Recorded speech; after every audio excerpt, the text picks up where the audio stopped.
Hi friends, good evening, and this is your host Ankit Khanelwal joining you from Delhi, India, and we have our co-host Nick Palaveda and Kimberly Calhoun joining us from Raleigh, North Carolina, United States of America. Good morning, Kim. Good morning to the world, and welcome to IBM TV podcast this Thursday. And we have a great lineup today as usual. And yesterday was a great Startup Wednesday show, and Kim, we missed you a lot. Yeah, you were gone completely. Yeah, Completely. I tried to text you guys. It was a huge event we had a funeral yesterday. And the family, of course, had to wait through COVID to do this, but it was hosted at our home. We spread the ashes and we had a bagpiper. So, thought of Grant because I know he's a bagpiper. But it was a beautiful service. It was the first time I've seen people, really physically seen people since March 4th. Wow. So it was a very emotional day. We had a lot of, elderly people who came. So we had to be very, very careful. That was the biggest concern of everyone in the family was the elderly people. So I was real proud of the family. We did what I call somewhat proper social distancing. And we did the service outside, the spreading of the ashes and burying of stuff. So it was not, but the bagpiper was something else. But I missed you guys very much. It's like I told Ankit, you guys are like my sanity. This show is all about mental fitness and keeping sanity. It's a 4-hour therapy show. So with that, there are some people sitting backstage that need huge amounts of therapy, and we probably need to bring them in. There's Alexander Starr, head of Chess Stars, and also the investing. And then also we have Jim Eade, who's head of Chess Without Borders. And I was actually thinking of Alexander Starr just the other day, like no kidding, okay? Because I was rummaging through my old books as I'm trying to notice the bookshelf is getting bigger. It'll keep going. And guess what I came across? Alex Shirov. His chess video. Now, this is the old style video. Who wrote the introduction? Ron Henley. Ron Henley. Yeah, because Ron worked with Shirov. Now, this is Shirov in his younger, more halcyon days when he was third in the world. But now the thing is he's different. And he's going to be on IBM TV this Saturday. So, yes. So, Alexander, can you give us a little promo about your show that's going on this Saturday? Absolutely. The show will start at 2:30. It will be a preview of what people are going to see at 3 o'clock sharp. What's going to happen at 3 o'clock? It will be a contest between two grandmasters. One of them is Alexei Shirov, and another one is Alexander Donchenko from Germany. They will be playing 2 games match. If the score is 1-1, they will be playing Armageddon game to decide the outcome of the match. Armageddon game is where white has 5 minutes per game and black has only 4 minutes, but the draw odds. So if it's a draw, black wins the match. Now, what makes it unusual compared to other events is that people who are watching this, they can participate in the game by predicting their moves, obviously before they're done by grandmasters. And for that, we have established cash prizes of hundreds of dollars. The predictors have to predict, obviously, the move, hopefully right move, but also they have to choose whether to put 5 crowns, 25 crowns, or 100 crowns on the move. And depends on that, at the end of the game, whoever has more crowns is getting first prize, then second, third, and so on. This is very stimulating, very refreshing. It's entertainment in its purest form, and also it's educational activity because people, to guess the moves, they have to study the games of these two grandmasters to see what openings they're playing, how they conduct their game, are they aggressive players or they're defensive players, and that also affects choice. Also, there's a stockfish hints for each and every move, top 3 moves. So there is no cheating in this contest, unlike many other events online. There is no cheating, and everyone has chances. Even if you play and there are grandmasters playing against you, you have very good chances to win. So welcome, and please come to see this contest. Chess Stars, that's this Saturday, Yeah. which is 2 days from now on IBM TV. Ankit, today is Podcasters Thursday. What do we have a lineup for today? And we'll we run have, to Ankit, New Delhi, India. So we have a couple of podcasters joining us maybe in some time. So one of them is from United Kingdom. The other one is from somewhere in the US. And the third one is also from United States of America. And then we have someone joining from Malaysia and maybe someone from Africa as well. He'll join at around 12 noon somewhere at that time. So we have a great lineup today. And people will be discussing about different aspects of life. And maybe if we are lucky, then we have a comic podcaster will join at around 1:15. They didn't confirm, but hopefully they will join by that time. So that's the lineup. Yeah. Well, just to inform you guys, last night around 8 o'clock till around 9:10, I interviewed 20 financial advisors who are going to be on the show. Okay, from all over the world.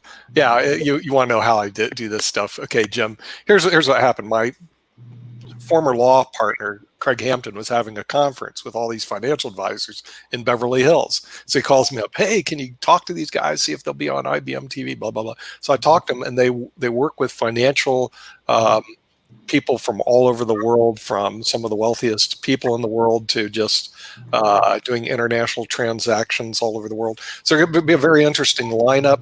I told Ankit, I said, we need to add more space because this Monday, for those who tune into IBM TV, we have brought in the editor of TheStreet.com is going to be there. We have a financial advisor in Connecticut who all he does is investing professionally. He's also an attorney and an MBA from NYU. And we also have the dean of the Washburn University Law School and the dean of the University of Illinois Business School, all going to be on Monday. Okay, well, that blocks Monday. In other words, all of a sudden, hey, we're going to have a crowded group on Monday. I can't bring in 20 more financial advisors. So we're going to open up Friday and create Financial Friday so that we can bring in the financial advisors on Friday. We'll talk about all sorts of investments from opportunity zones to real estate investment trust. They do all sorts of things out there. One has the #1 book right now on Amazon, the bestseller in the world on Amazon. So it's quite an interesting, eclectic group. And how you fish them out as you go to these conferences. And well, you used to be able to go to the conferences. Now you can't go. Okay. But he actually had a big conference and they had to do the social distancing. It was a real pain. But we're going to have a big show. Probably not this Friday, but next Friday. On IBM TV. And I believe we have a new show coming up tomorrow morning, Ankit, from Lagos, Nigeria. Tell us about the new show, Ankit, that's going to be, I think, tomorrow at 9 o'clock. So this is a new show coming from Nigeria, live by Michael, and the show name is Mind Closet 101.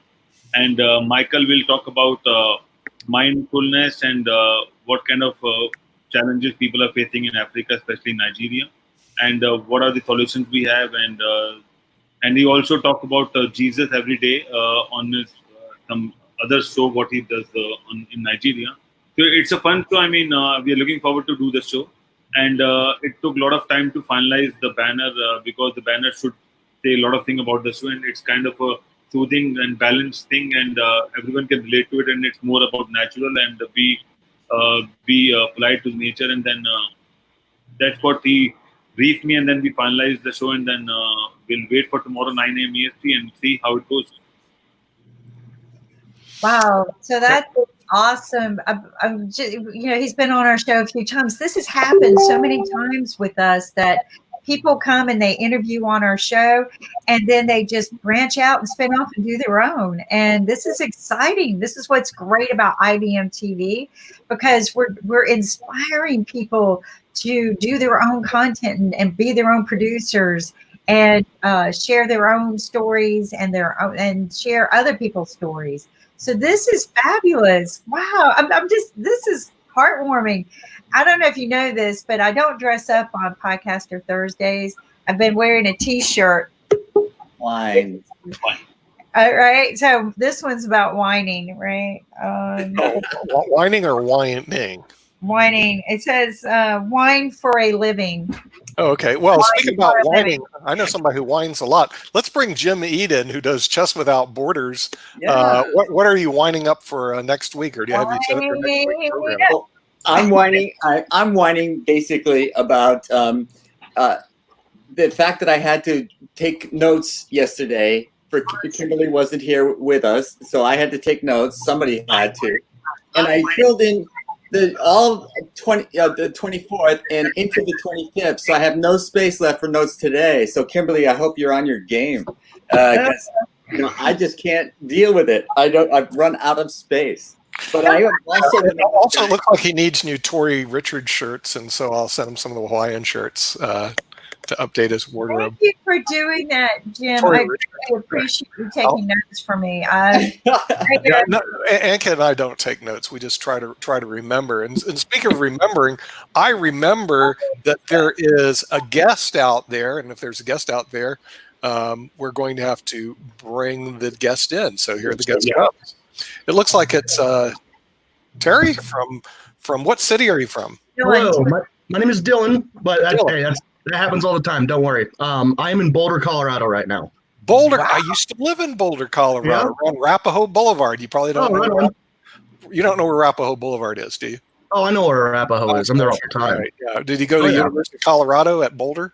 No, I actually went to school in Bowling Green State in Ohio. I've been around a little bit. What the heck are you doing in Colorado? Yeah. I went to the University of Denver, but go on. A friend invited me out here a few years ago, and I just stuck around.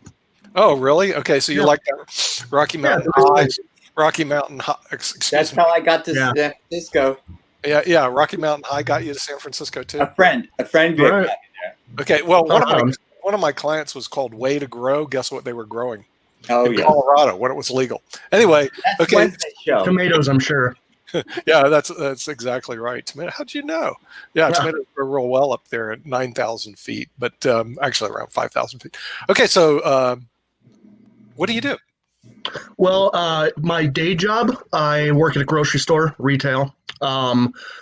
When I am not trying to just provide an income, I am a professional freelance writer. I have done some resume writing gigs, some creative stuff for a camp here where I also work with kids. And then most of my spare non-paid creative time has been working on podcasts with my writing partner, Zach Wiseman. Podcaster. Okay, well, you're at the right place because this is Podcaster Thursday. So so the thing is, and we're beaming in from around the world. So for the people that don't know, I'll introduce Ankit Kandlawai. Ankit is from New Delhi, otherwise known as New Delhi, India. It's not that he likes delis; he just likes New Delhi, so he hangs out there. We have Alexander Starr, who's in Toronto, Canada. Sometimes he goes to Moscow, but he talks to a lot of people there. Spasiba for him showing up. And we have Jim Ede from the United States of San Francisco, or the Socialist Republic of Silicon Valley. Republic of Silicon Valley.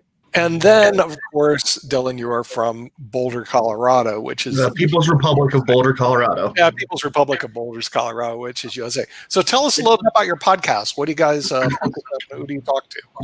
So primarily what we have a few different shows under that umbrella. The one that I'm primarily involved in is called Silicon Angels. It's a science fiction comedy podcast, which uses the backdrop of technical support calls to explore various themes like automation, militarization of technology, relationship issues, and primarily it is heavy on the improv. We tend to have a few people on each episode, and it started off as just an attempt to get some people together and kind of evolved over the course of that.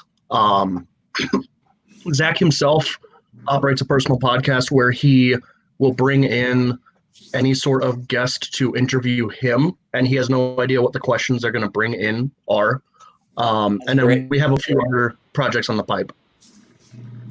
Okay. All right. I'm totally familiar with not knowing what the guests are going to bring to the table. Jim's also familiar with that too, right? Yeah. Jim actually runs Chess Without Borders, which is one of our shows on IBM TV on Wednesday, right, Jim? Okay. Tuesday. Okay. Well, I'm close. I'm within a day. And Alexander Starr runs Chess Stars out of, it's actually on this Saturday, where he has the former world's number 3 player, Alex Shirov, which everybody knows, who's a chess player. We all know him, but if you're not a chess player, you may not know who Shirov is. Playing Domchenko, or whatever his name is, from Germany. So that's going to be on IBM TV this Saturday at 3 o'clock. And Ankit over there has 1.3 billion Facebook followers in a country called India. So he brings in all the people from India into our TV show. So tell us, Dylan, a little bit about your podcast. Where do you broadcast? Do you broadcast just in the United States? Do you broadcast worldwide, or what do you do? We primarily have listeners all over. We just kind of upload it to the standard sort of podcast platforms, Buzzsprout, Spotify, Apple Podcasts. We're still a pretty homegrown kind of like grassroots organization, so we are still getting our feet out there. But we have listeners throughout Europe, mostly in America by virtue of where we are located and just who we know. And then, I mean, we're trying to reach a wide audience as best we can. But like I said, this is all pretty new homegrown operation. Okay, I got a really important two important questions. I'll go to some even more important questions. Question number 1: do you know who Shadow Khan is, by any chance? Shadow Khan. It sounds familiar, but I don't know that I could tell you who it was. I told you, Ankit, they don't know who he is here in the United States. Okay, he knows the name. He knows the name. He barely knows the name. Barely knows the name. Okay, I'll just brief you, Dylan. He is the wealthiest actor in the world. Go Google him. And he's from India. He does all his work in India and Bangalore, and apparently isn't very well known in the United States. Okay, question number 2, Dylan. Think real carefully on this one. Do you know how to play cricket? Ooh. No, my only exposure to cricket. My only exposure to cricket has been through film and TV. I'm telling you, he doesn't know. He's an American. You don't even know how to play. Right. I was raised as an indoor kid, so I don't know how to play most American sports either. Do you know anything about American football? Yeah, I mean, I could probably describe it to someone who doesn't know it, and they would think I knew what I'm talking about. Basketball. I know. Right?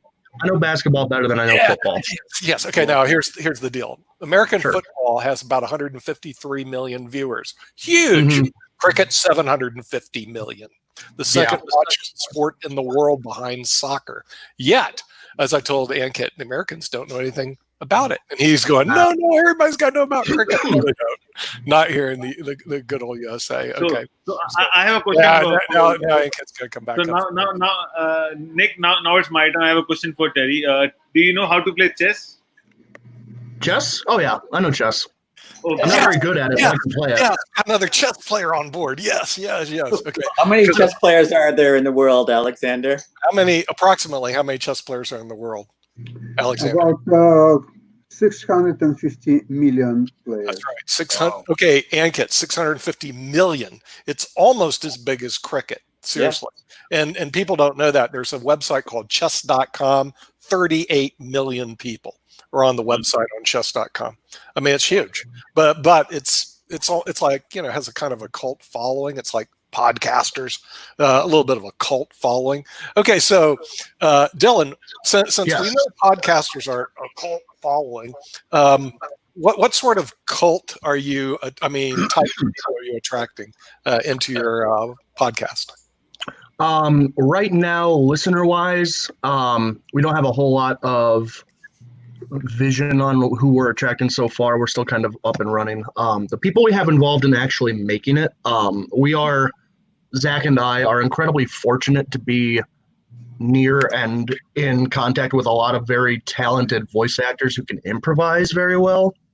And not only that, but when we give them a list of like touchstone media that we're kind of inspired by when we write this, they're all familiar with it.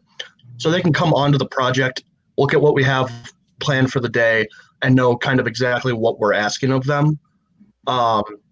They seem to be pulling in like people from their own social networks to kind of like give us a start listen to.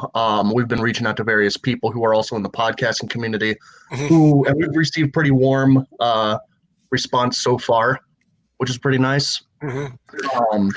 Yeah. Now in television, they have this thing called the sizzle reel. Okay, where you're supposed to put together like a short stack of good stuff that you do. Jim and Alexander Starr haven't done that yet, but they have great intros, which are like a sizzle reel. I mean, if you saw their sizzle reel, the intros are really, really good. All right. So do you guys have a sizzle reel you could show us, or a a brief thing? I don't have anything prepared for you. No. Yeah, sorry. I've got a question for Dylan, though. What got you Sure. started? What made you interested in starting a podcast? That was going to be my next question. There were a few things.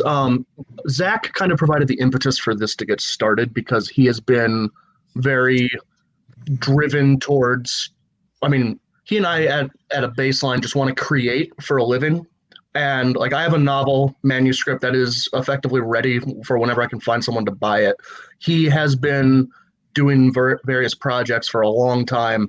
So when we met up and we realized that we were both the kind of people who can collaborate in a very pointed manner on a creative project, we were thinking like originally we wanted to do maybe some like short film work, maybe some YouTube stuff. And then as we started discussing ideas that we were both invested in, we kind of realized that we know the people who would be willing to help us with an audio project. And if we dip our feet into it with a podcast, we could potentially establish some network or professional skills to continue podcasting or move into some other form of media that we're interested in. So it kind of started off as like, let's see what we can do to start. And it's turned into something that we've really enjoyed. And we're planning on doing more of it, obviously. Well, tell me the name of your podcast again. Silicon Angels. It's a Silicon Angel. Okay, well, that's something that even somebody like me could remember. And Jim is actually out in Silicon Valley. That's his. And if you say it one more time, I'll remember it. I need 3. Silicon Angels. Okay, There you go. Silicon Angels. We have angels on the show. Silicon is what you just you go back in your back door. You see all those Silicon people, those weirdos. They're doing tech deals all the time. Hey, I got this idea that's going to go a unicorn. They're Okay, making these things called chips. You What? know? They're making these things called chips. chips. Yeah, they're making silicon chips back there. And Jim moved there because he thought it was going to be like potato chips, but turned out to be the wrong chip. I got the munchies, and I thought You haven't left yet.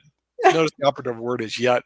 So since we're talking about yet, I think it's yet time for us to beam into Hong Kong, and we bring in Rakesh from Hong Kong. from New Zealand. He's from New Zealand, but you live in Hong Kong, right, Rakesh? Yes, that's true. Okay. He lives in Hong Kong. He's just from New Zealand. That's all. And so New Zealand is part of his history way back there.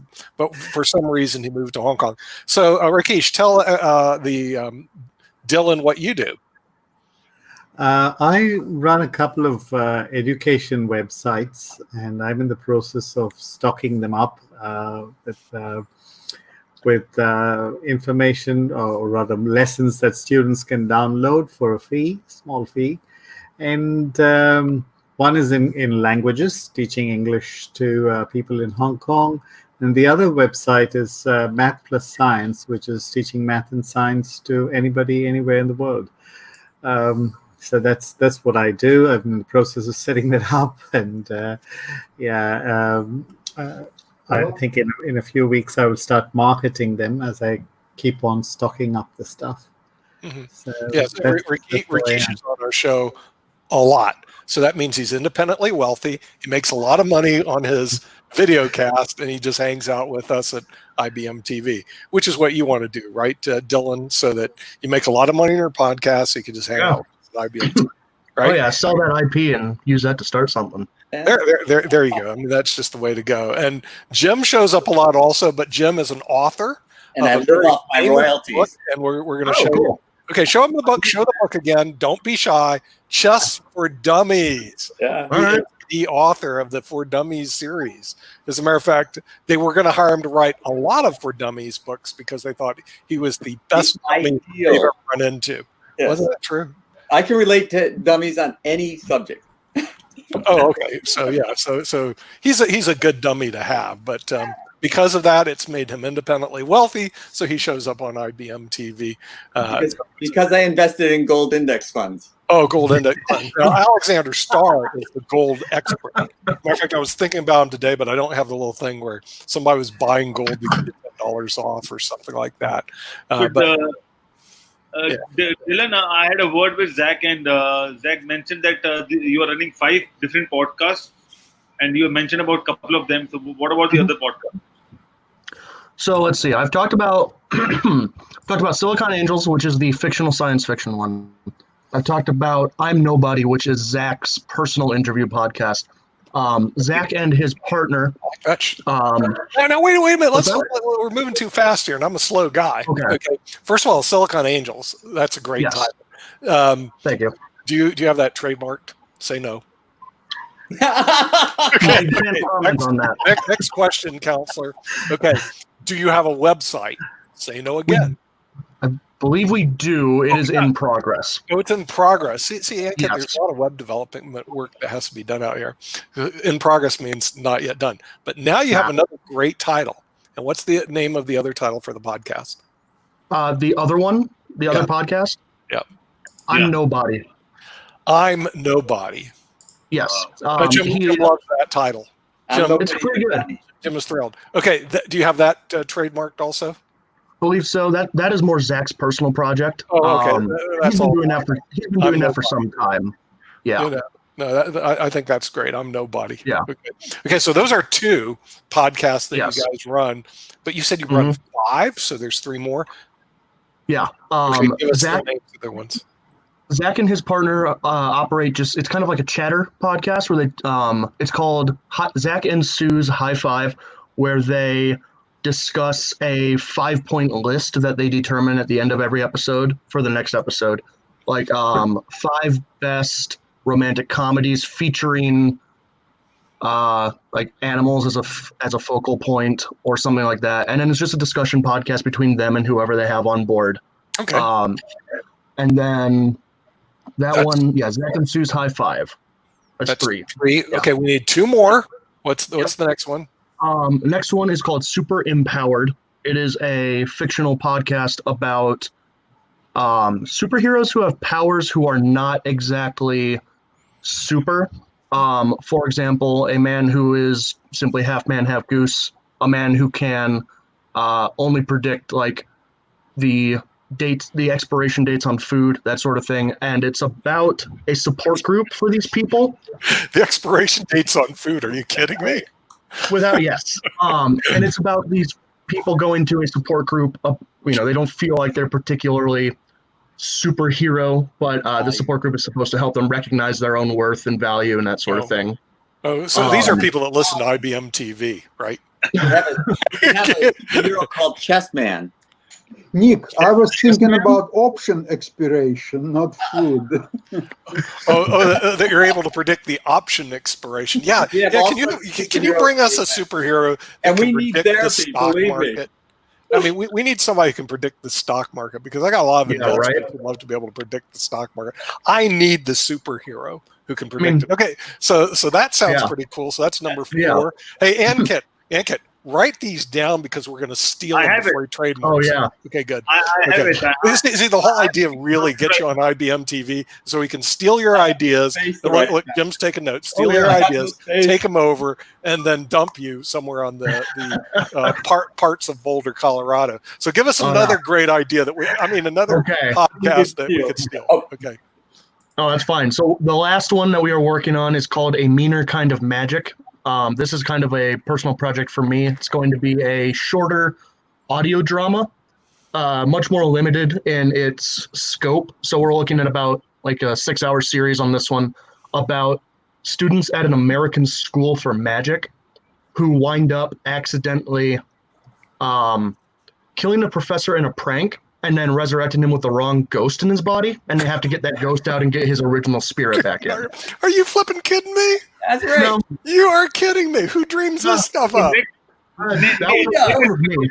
Dylan, Okay, and write that down. That's really good. That's worth stealing. You know, by the way, Dylan, we have Hollywood producers on our shows on Tuesday because we run Celebrity Tuesday. right. Henning Morales comes on. Sometimes Wes Elder comes on. Okay. And Yeah. these are really great ideas. So we need to steal them very quick. I mean, and then bring them to Henning and we'll get them filmed. Oh yeah. You know, Hey, feel so- free to put me in touch with them. I'll talk to them all they What do like. you mean? What do you mean put you in touch? What we do is we invite you at IBM TV and they show up and you I show up. know. And they I'm talk to them. hoping that I'm charming enough that you just let me stick around. Oh well, it's Tuesday. Work for Unfortunately, me. you're on. Unfortunately, on Podcasters Thursday. know. So this is the podcasting show. Tuesday is our celebrity show, so we have to put you Okay. on the Tuesday show.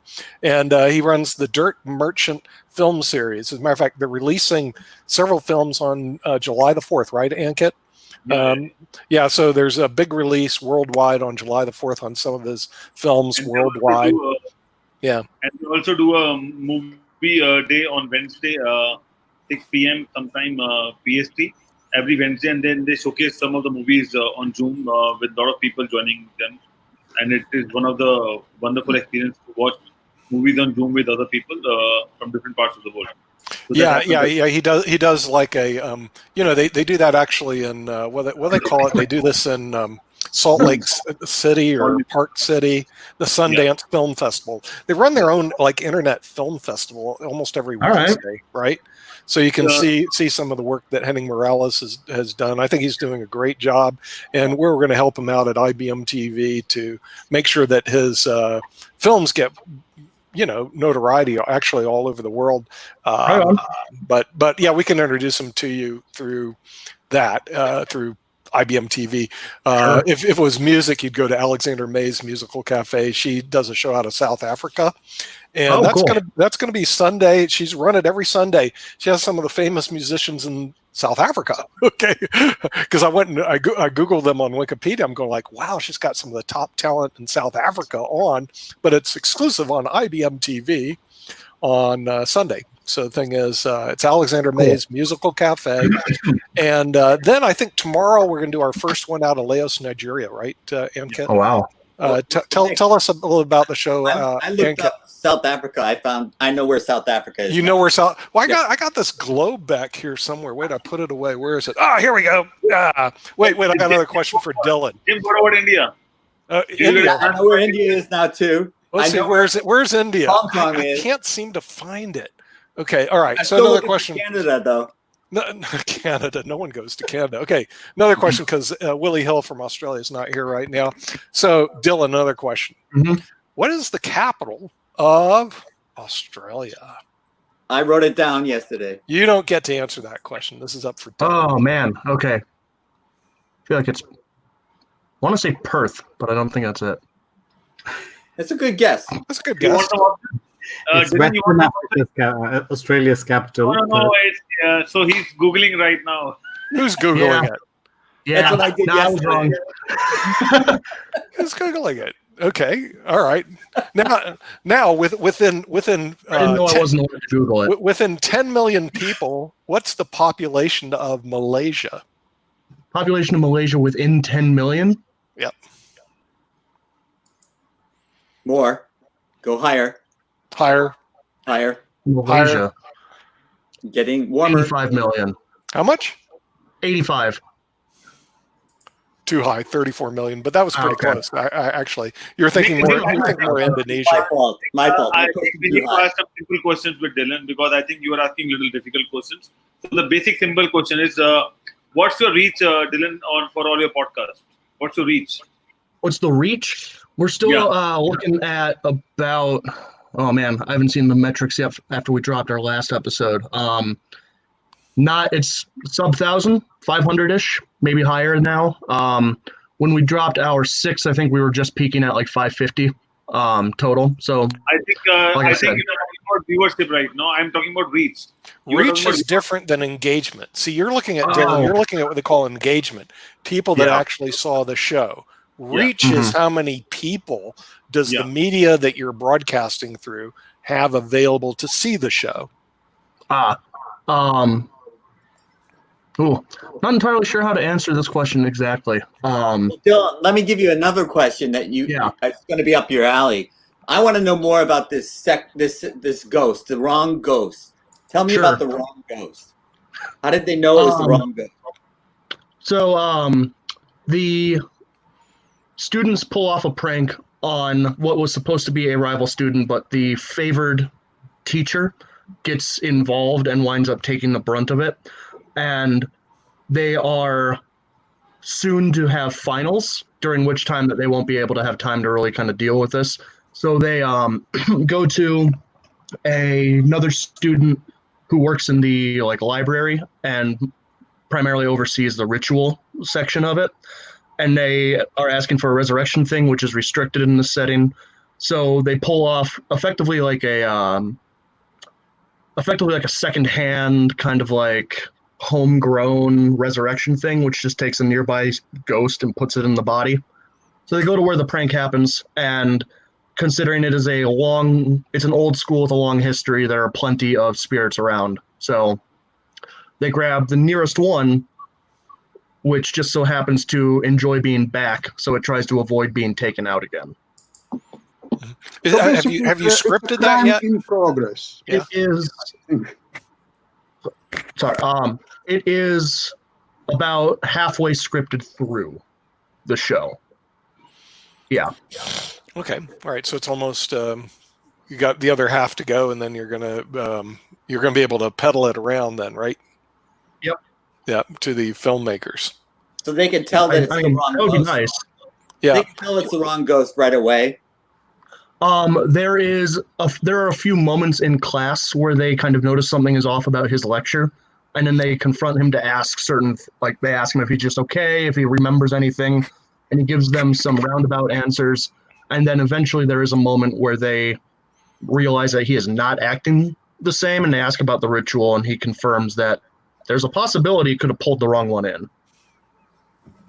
That sounds like a great script. I think so Thank too. You know, I mean, it sounds like when I listen to a lot of the shows, the movies, and the television, because I've worked with these people for years now, and the guy who was the head of NBC News, we interviewed him in San Diego at the PBS conference years ago. He goes, "Well, if you keep doing this, you'll never watch television or movies the same." And he was right, because the thing is, first of all, I look at production costs, then I also look at script writing. And see what happens if you have a good script, you can have terrible actors and you can do really well. Okay. Mm-hmm. If you have a good script and good actors, you hit home run. If you have bad script, the best actors in the world can't pull it off. It's seriously, so it's all about the script, yet the script writers get no love. Now, with that being said, I have one script writer who writes, who's a potential client who writes for NCIS, and she writes the NCIS, what do I call it? New Orleans scripts. Okay.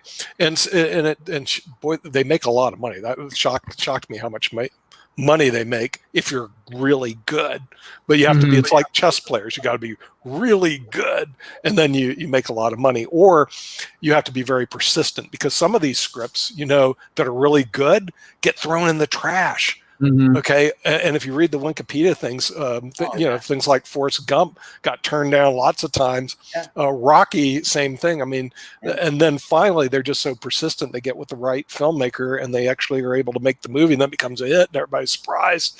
And then they go, oh, why did they turn that down? That was dumb. There was one called American Graffiti. It was done by, who was it? It was a famous, Ron Howard? Ron Howard was in American Graffiti. Oh, that's right. Okay, but what you don't know is that I think it was MGM or one of them rejected it and said, no, this is a piece of trash. No one's going to buy it. And they threw it down the toilet. And then Universal picked it up and made hundreds of millions of dollars. It was like, are you kidding? And that happens all the time. Yeah, and what I think is really bad, Dylan, is the people that are in the industry, like script writers, are never counseled about how the industry actually works. Never. One industry event that I go to, and I always ask people that are in the industry, are you familiar with NAPD? NAPD? Yes. Man, it sounds like an acronym I've heard before. I couldn't tell you what it means. I'll just brief it. It's called the National Association of Professional Television Executives. Okay. It is the largest buying and selling of movies and television in the world. They meet twice a year. Once in Miami, and that's the event that I went to. The other's in Budapest, the event I was supposed to go to this year.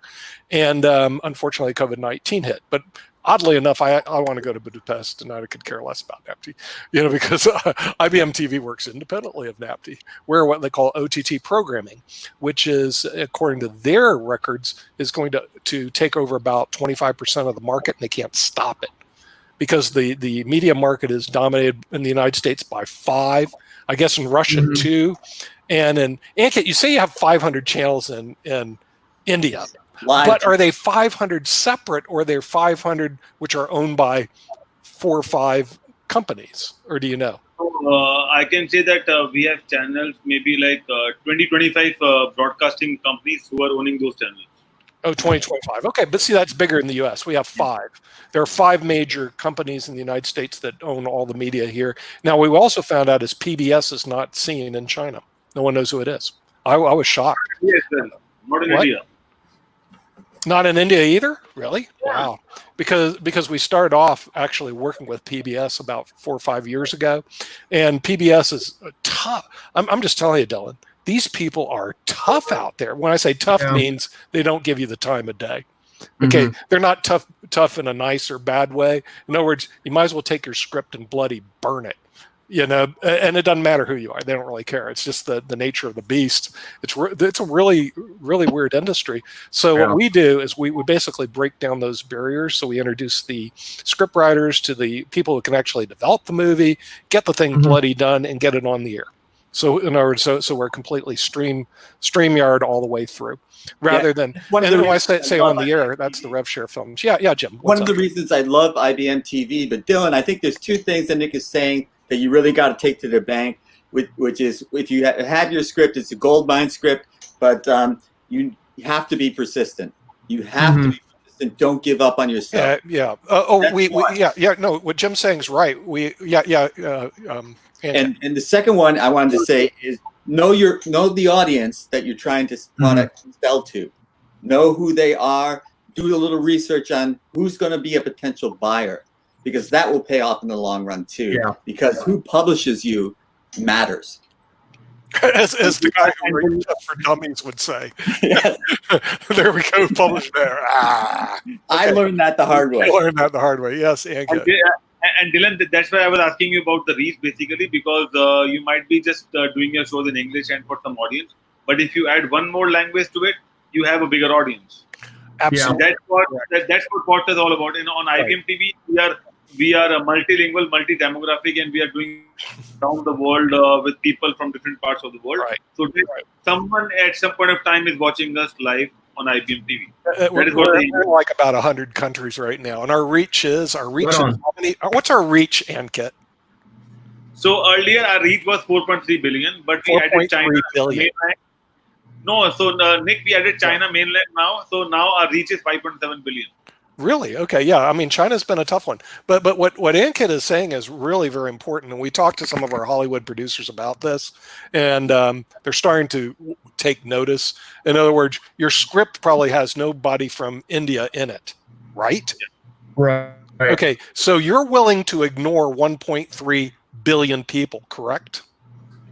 I mean, no, but I understand what you're saying. Oh, you understand now exactly what I'm saying, sir. Okay, see, the thing is, you've got to look at some of these demographics. India has 1.3 billion people. China has 1.4 billion. And you know what the people in China like to do? They like to watch American movies. But you got to have somebody from China and India in your bloody show, dude.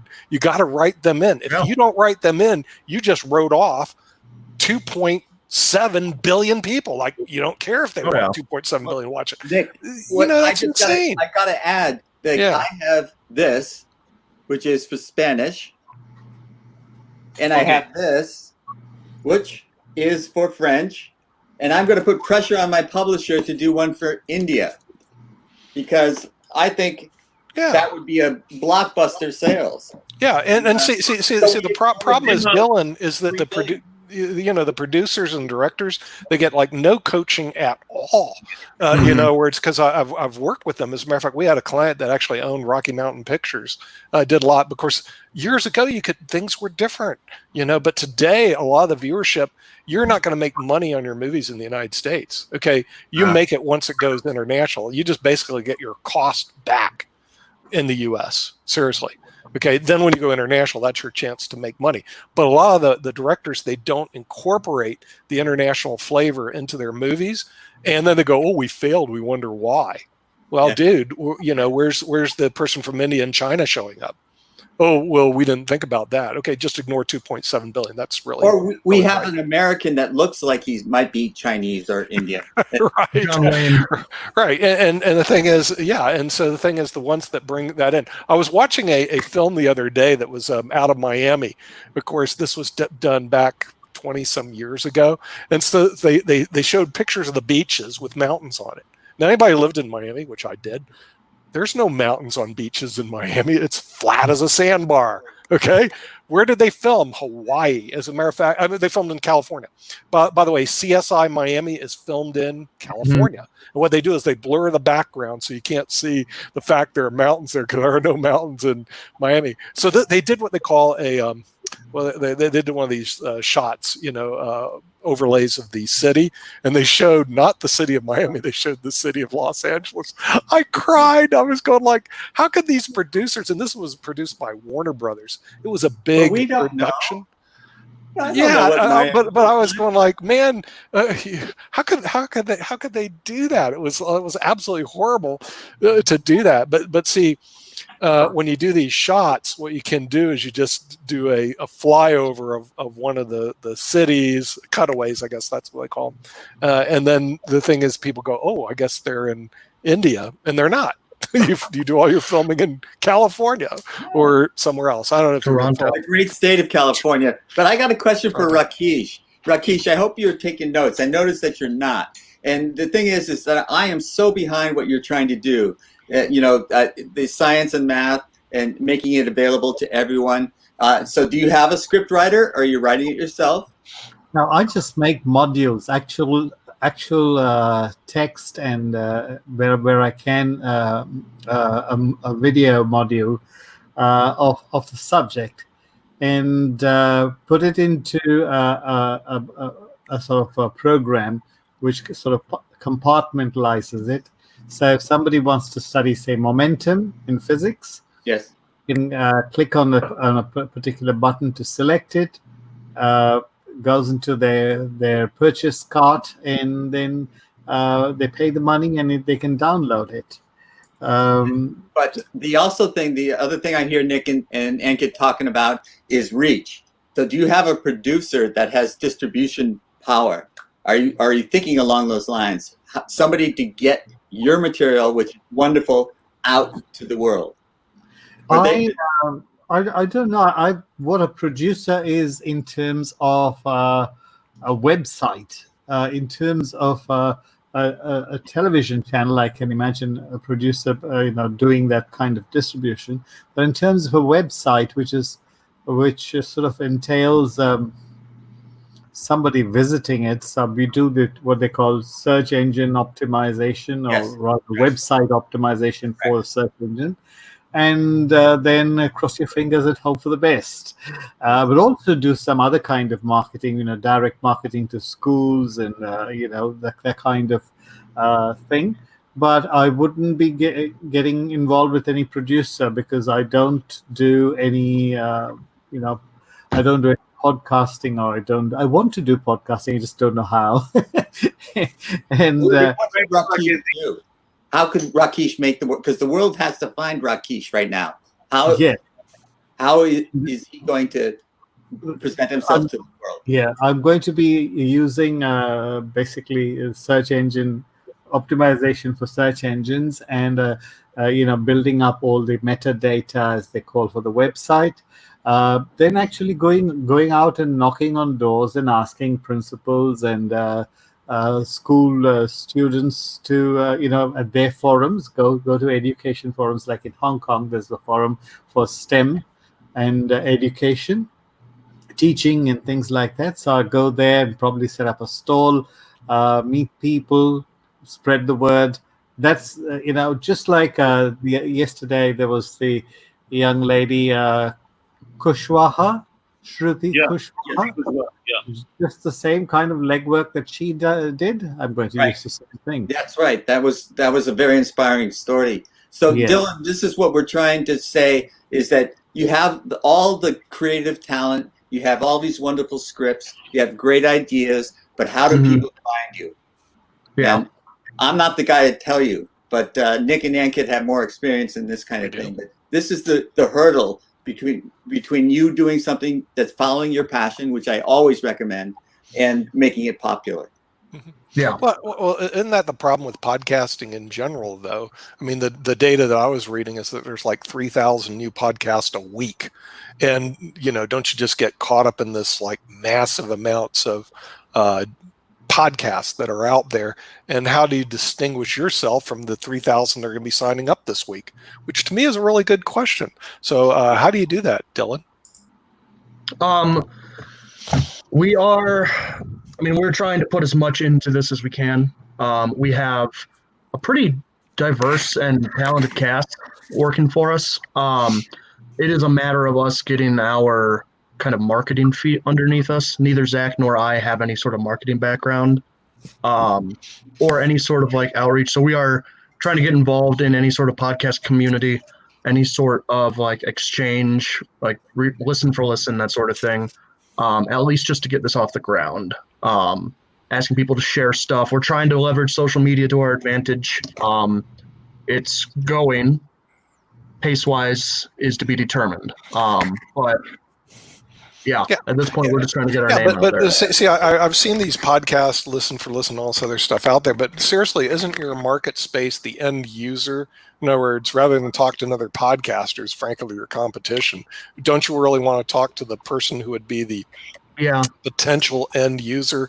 Like on Silicon Angels, it would be the crazy people like Jim who live in Silicon Valley.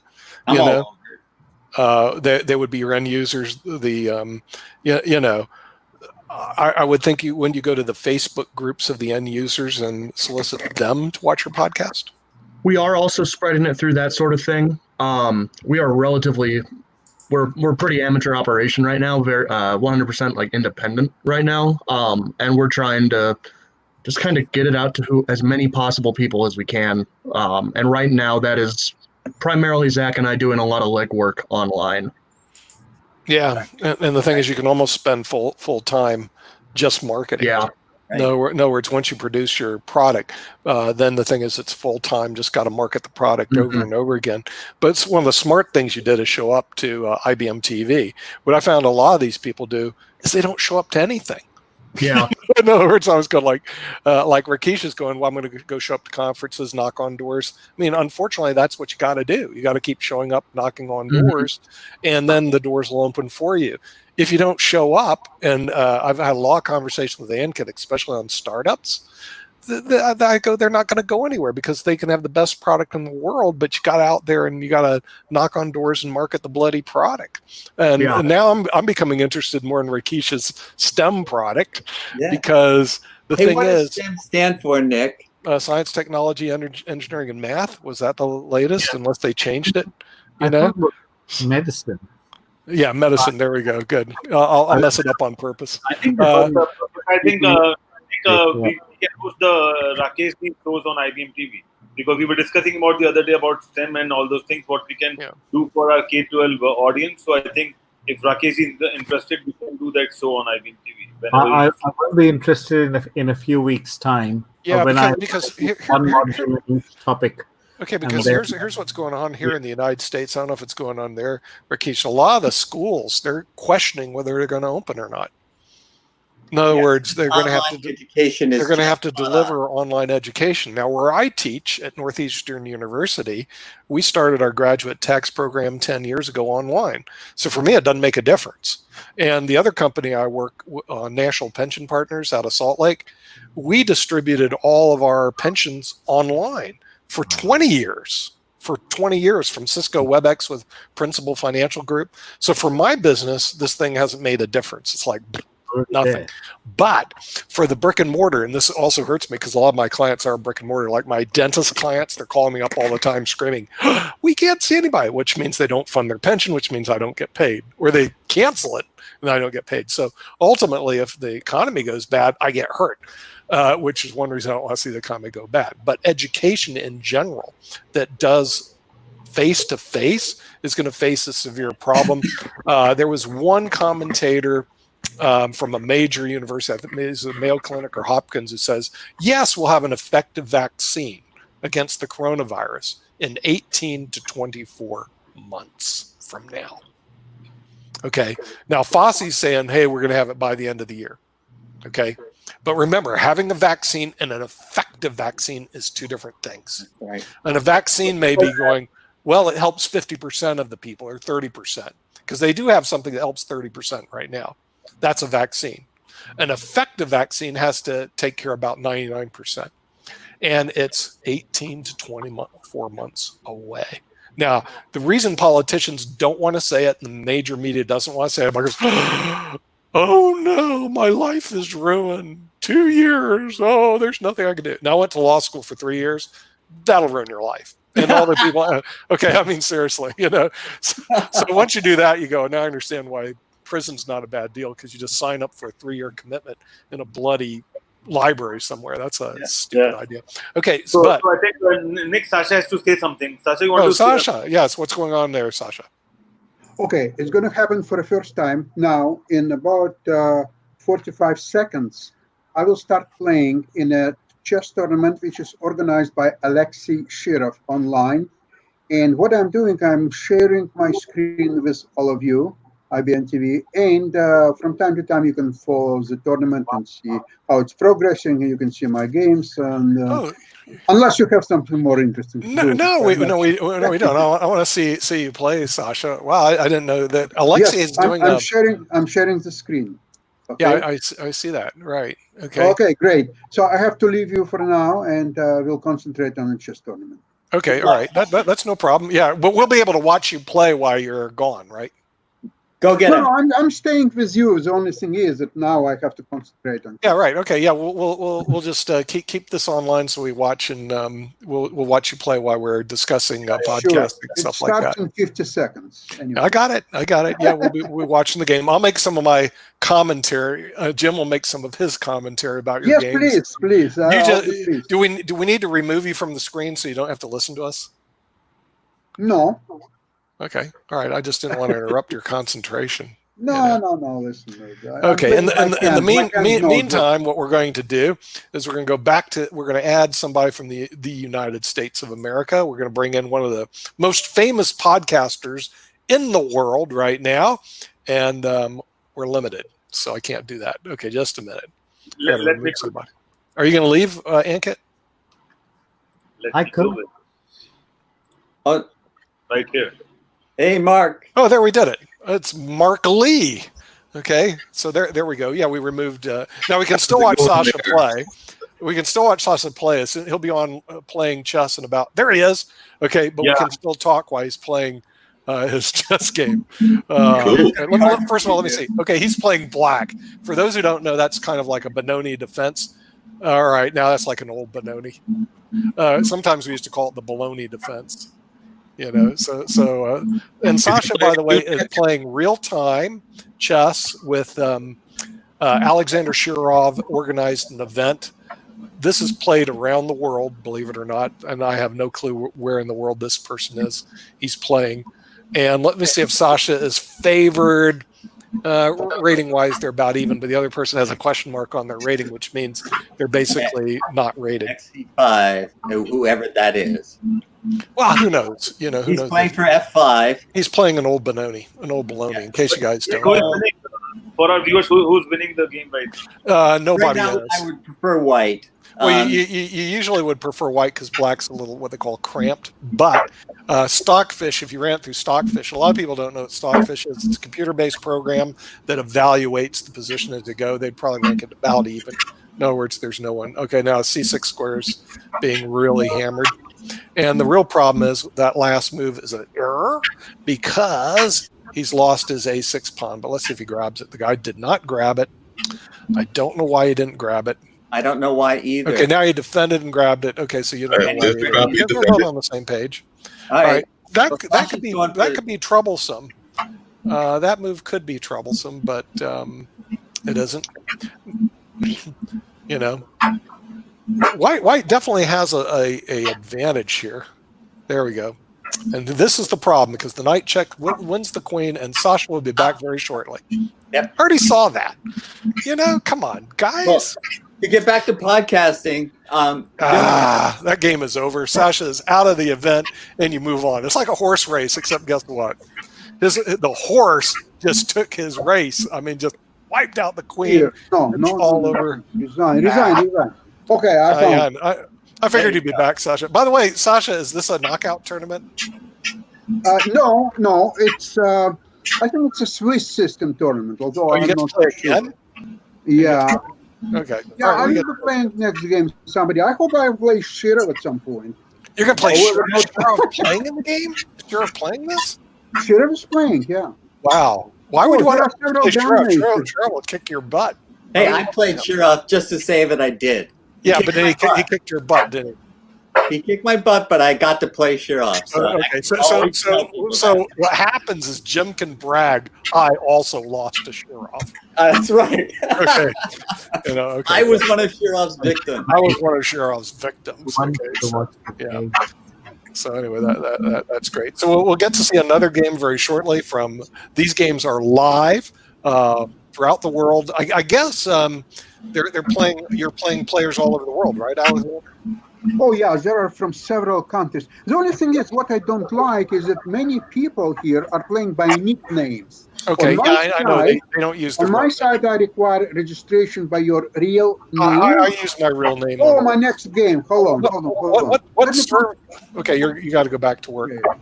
I'll ask you some more questions. Okay, okay, I'm going to win All this right. Dude, you're not going to win this game. That's a God, it's Sicilian. He thinks 2,600 he's gonna- player. That's a 2,600 player. That's like a grandmaster. You're going to have your rear handed to you. Okay. This is the So, show. so you tell me how I'm going to win that. You're not going to win it. He likes this Queen No. D6 maneuver. Okay. Oh, you know what? Should have played can we something commit? similar. I know. A6 and get rid of that guy like right now. There we go. Can we commit? You know. Okay. Yes. E6. Yeah, sure, Of course. sure. There we go. Snap it. And then No, because we would be helping Sasha. that's the whole idea. He needs all the help he can get. I'm know. doing fine, by the way. I have no problem in this position. No. Right now, There's no real weaknesses except maybe B6. Yeah, but you got to watch the time. B6 is maybe, but B6, right there, right. you're fine. Yeah, he's fine. Then Bishop E7, Bishop D7. You're okay. Absolutely. I can make them move Yeah, so go much back to You can do whatever you want now, Sasha. You- Okay, snap, crackle pop, knight back, and you're good. He can't take anything. He's busted. Tell him to resign. He's not busted. I but know he's not busted. Okay, yeah, I like that. Yeah, that's good. Look at this. This is a Okay. Now go play G6. head dodge. Sure. Why not? I Now, want why him. not? Yeah, I let him want do him to this. stop Yeah, the castle. down I haven't there. castle yet. Yeah, I'm a castle queen that's side. right. You can castle Yeah. anyway. Yes, sir. Or I won't castle at all. At You least keep not the at king in the beginning. center, right? Keep the king in the center, baby.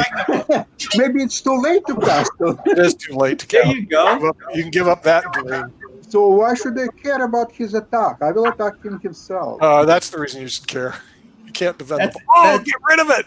You don't care. Look at this. That's great. Now you got a dark square issue. See, now he has to really start this is attacking hurting. me. Okay, I think he is attacking you. He's Yeah. attacking me. Yeah.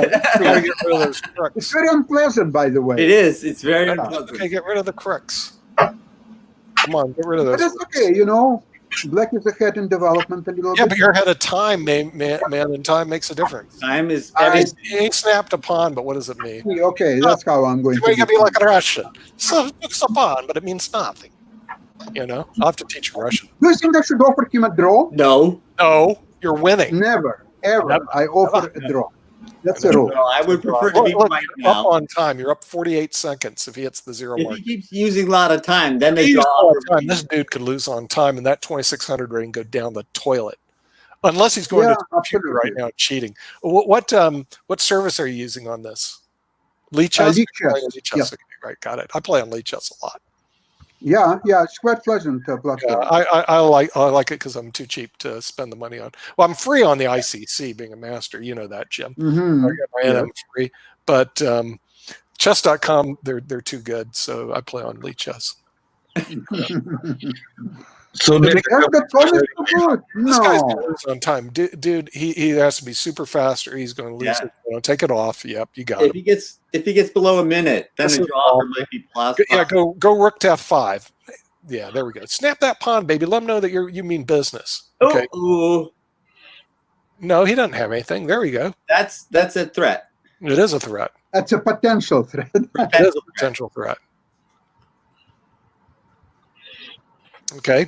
Now go. No. Go. What is it? H6. A6. H6. I H6. think. No. because you wanna threaten Yeah, both up feet one square. Up one with square. feet. No, not that one. The other one. Oh, because you want to move your rook over there. That's what I You wanted. need H6 and rook G5. Oh That's no. okay. That's okay, Sasha. Am I still alive? You're still Barely. alive. Push the But pawn up. H6, he was going to be really in trouble. Yeah. No, not that. Not that. Yeah, that's fine. That's fine. Do that. That's good. Threaten his pawn. His Pincy pawn. Yeah, if he played A6, he would have been in a lot of trouble because you could play rook over and you just go on. I think. He would have had to play H4. Really? So H3, H4 would have obviously been a mistake. Mhm. So, Okay. No, not there. There Keep going all the you way. go. There we go. Yeah, baby. Yeah. now Black is threatening. No. Don't Queens to exchange. simplify the position. Don't exchange. Well, he has to. I don't see where other place to go. Okay, There are then not too many moves, snap it. unfortunately. That's too bad. There we go. Yep. Tack. Give some breathing room for your piece. You got time on your side. My embattled pieces, they need room to breathe. No. Don't do that. You want to take the rook, don't you? No, you got to take that off. Uh-oh. Okay. You don't have a choice. No, you can't take it. No, Cannot take it. No. Oh, why, my God. What am I thinking no. about? Move your king up. You got to go grab his e-pawn. Yeah. Nah, Yeah, a little too late. You're too late. Yeah, that's true. Now, even though he doesn't have time, you don't have time. Yeah, I might as well resign. All over but the weeping and wailing. Just didn't want to lose that night. Well, things happen like this. That's right. What I was thinking about. I'm dying. See, I don't like to lose. I would not have given up that night, man. No, I would never have done it. If you don't give up that night, that guy's in a world of hurt on time-wise. You have to just crush him. Okay, am I playing black all the time? Did you see that? Yeah, I know that. They don't like you. No, they don't. Yeah. Okay, Let's see what to play match something it is. different. Pepper us. Okay, you got a chance. This guy's only 2,100. That's an opening where I won $1,500 in New York Open. Dutch defense for those people who don't know. The Dutch. Not only that, it will be a stone wall. He's going to do the stone wall. Okay, so That's what it is. Sasha's going to do the stone wall. All those stone wall people. No more advice. I think No more that's advice. I'm not advising him convincing. That's a horrible move. No, that's yeah. Kibitz after he moves, not okay. before. After he moves. All right. Yeah, that's a good You idea. can do it anytime. Doesn't bother me. at all. He doesn't listen to us anyway. I Jim. agree. I Did you agree. see what happened? I mean, I wouldn't have lost that night. I said, "Don't do that," and it was too late. You know, too late. Just a touch too late, unfortunately. Just a touch. Okay, now what? Now what? Now what? You have to think. Well, while they're Yeah, playing chess, sometimes. Dylan, I want you to talk to Mark. Very seldom, but sometimes I do think. Oh yeah. We do have Mark Lee, the famous world And Mark famous Mark podcaster. is an excellent podcaster, and we were talking to Dylan Mark about having persistence because he has a great script, he has a great idea, and so how does he get? Well, Dylan, why don't you introduce to Mark? Mark is a world famous podcaster. Why don't you introduce to Mark the 5 different podcasts you do? Dylan, tell him again. Hi, Mark. How you doing? Doing well. Yourself? Doing good. No, I'm here. My writing partner and I are the two main people in charge of Grimwise Productions. We're an brand new kind of independent podcasting kind of collective. We've got a few different shows operating right now. Let's see, Zach, my writing partner, has a personal one. It's called I'm Nobody, where he will have kind of whoever he can find that's willing to come on and ask him 10 interview questions that he does not know beforehand. So while he's the host, he's also the one being interviewed. And that is kind of his attempt at kind of exploring himself and his relationship to people. He's been doing that for about 2 years. For the last about 6 months or so, he and I have been working on a sci-fi comedy podcast called Silicon Angels, which is an improvised kind of semi-scripted improvised comedy podcast about tech support for a sci-fi company. We look at like automation and relationship issues and masculinity and that sort of thing. Zach and his partner do a kind of like a chatter. I call it a chatter podcast because it's called Zach and Sue's High Five, where they each come to the podcast with a 5-point list based on the theme determined last time. So like they'll do one about best rom-coms where an animal is kind of like the bonding agent between the characters. And they'll just kind of discuss that over the course of about half an hour. We are currently working on launching Super Empowered, which is going to be a longer form improv show about very low level superpowered individuals in a group counseling session where they kind of come to their self-worth despite the fact that they can't lift buildings. And then we are going to be launching a smaller short form audio drama where it is set at a school for magic and the students have accidentally killed the professor and resurrected him with the wrong ghost in the body. So they have to work on getting that ghost out and getting their professor back in. Those are the projects we're working on right now. The big high-profile ones are the first 3 I listed. I'm Nobody, Silicon Angels, and Zach and Sue's High Five. Cool. They all sound quite interesting, quite fascinating. Where are y'all based at? We're based out of Boulder, Colorado. Okay. Yeah. Mark, I think you should tell. I think what happened to Mark. I don't know. So Daniel, Mark is doing one of its kinds radio show on IBM TV. A simul broadcast, his radio show, Oh, cool. and also So Yeah. they're combining technologies, and I think it's a wonderful idea. Right on. Yeah, and I think Dylan and Zach are great names too. So people can relate to that right off Thanks. the bat.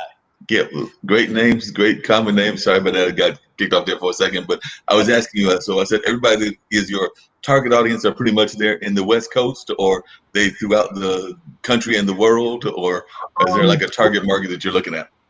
We don't really have a target so much as just who will listen to it right now. We are still very much kind of just spreading awareness of what we're doing here. We have primarily mostly North American listeners. We have quite a few in Europe, and then a few in Central America because one of our voice actors is from Ecuador. So a lot of her people that she knows down there have been tuning in. Cool. So that's a good thing that you got off the audience that you're starting to develop based on who you've got on the show and some other things. I really like that concept of the interviewer being interviewed. That's a different kind of twist on things. Yeah. And also that whole thing with the superheroes, because growing up, I was a superhero fan, I'm in my late 50s, so I was into the whole Batman kind of genre and the Wild Wild West and things of that nature. But there are certain superheroes that to this day, I cannot figure out why they're superheroes. I mean, I get it to some degree, but I don't get it. Like I remember that character called Ant-Man, and I'm sitting there going ants are real small, so I don't know exactly how that's a superhero. He's got the strength of an ant. Yeah. What else do you need? Yeah. And Dylan, you know that we are working on a new superhero on IBM TV, and that is Chessman. Chessman. Oh, right. Yes, that idea was pitched earlier. He has all the powers of a chessboard. I can write the script for you. And also, Jim have approved us. We are creating a chessboard, which is hygiene-free chessboard with all those sanitizers and things like that. And it's kind of a briefcase. open it, and it will be perfectly hygiene free without any viruses and things like that, and you can just take it wherever you want. Yeah. And you close it and it sanitizes itself and you can open it and play again. That's good. Yeah. This is the wonder of IBM TV. You meet all these interesting people who have ideas and expertise in one area, and you can figure out how it works in your area. So, but I think, Mark, I was glad to see you come on because we were talking about how can Dylan increase his reach. Because one thing, I mean, definitely, I hope that he'll be looking into the possibility of doing some stuff here on IBM TV. I know it's helped me and everything because we've actually created our own show, the radio show with Mark Lee that I do on Monday afternoon, usually an interview with one person or another. And that was after they discovered me and some of the podcasting that I had done in the past and my own radio background. So I hope that you'll consider that for sure. And then other ways, I mean, we're doing something. I'm really impressed by one of the things that you're doing out of the gate, which is that you are creating a network. And we did that as well. My business partner, Dean Geronimo, he reached out to, he's on a couple of other podcasts like you are. And so he reached out to the folks that he was on. And Blog Talk Radio, which is the platform that we use, basically let you program as much as you want to on that platform. So you can put other people's stuff on there. So we created Next Level, which is our podcasting network. And he put Let's Talk, which is one of the shows that he's on. He put another show that he's involved with. And then I reached out to some friends of mine here in Durham, one that does a podcast about African-American women as they cope with getting into their 50s and everything. So she's involved in activism and stuff like that. So she does that. And then Jess Everhart, who does a lot of activism work and entrepreneurship work, and she has one called the Just Podcast, a lot of justice-related stuff and things of that nature. So I reached out to both of them, and they agreed to be on.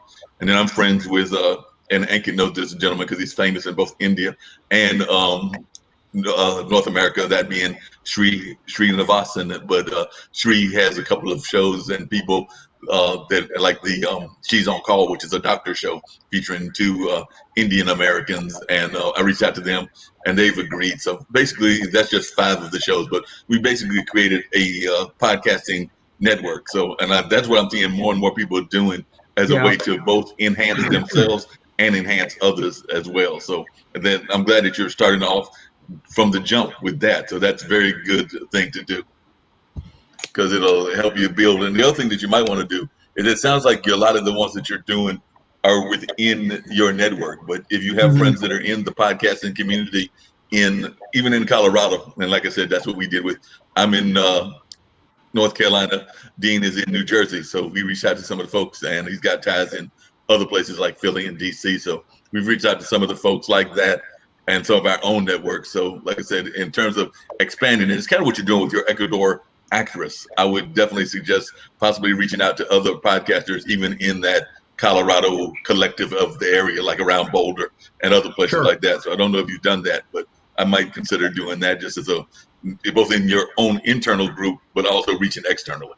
Yeah, no, it's definitely on the list of things. Like I said, brand new to this, but it's an interesting time. Oh yeah. And I think what we're finding is a lot more people are doing creative things, and just in general, because of these new times that we're in. So a lot of folks that have had interest in everything from music to podcasting to writing that great American novel, quote unquote, they're actually having more time on their hands. So they're actually starting to do those kind of things now, because you got the time on your hands, so you might as well go for it if you're going to be locked in your house in whatever state of quarantine you are in and everything. Because I know here in North Carolina, we just got extended 3 more weeks because we were at the second phase, and I forget the title of it because it's stay at home, and then there's the second phase, and we were going to go to phase 3, but our governor was like, seeing, as many people around the country know, spikes in cases in North Carolina, just like in Florida and other places, and he was like, no, that's all right. He's actually making mandatory mask wearing, and then he's also going into the whole concept of extending 3 weeks. And he's even saying after that 3 weeks, I've got to see what the numbers look like. It may be more than 3 weeks, but he's definitely not moving from phase 2 to phase 3 at this point. But Mark, I was also thinking, we were talking with Dylan earlier, he's doing all the script writing, he's doing all the broadcasting, and now we're talking add-on marketing to all the things that you're doing. And so it's sort of like, how many hours in the day am I going to spend on this? And what's more important, doing the creative part or doing the marketing part, which is not what we consider the creative part?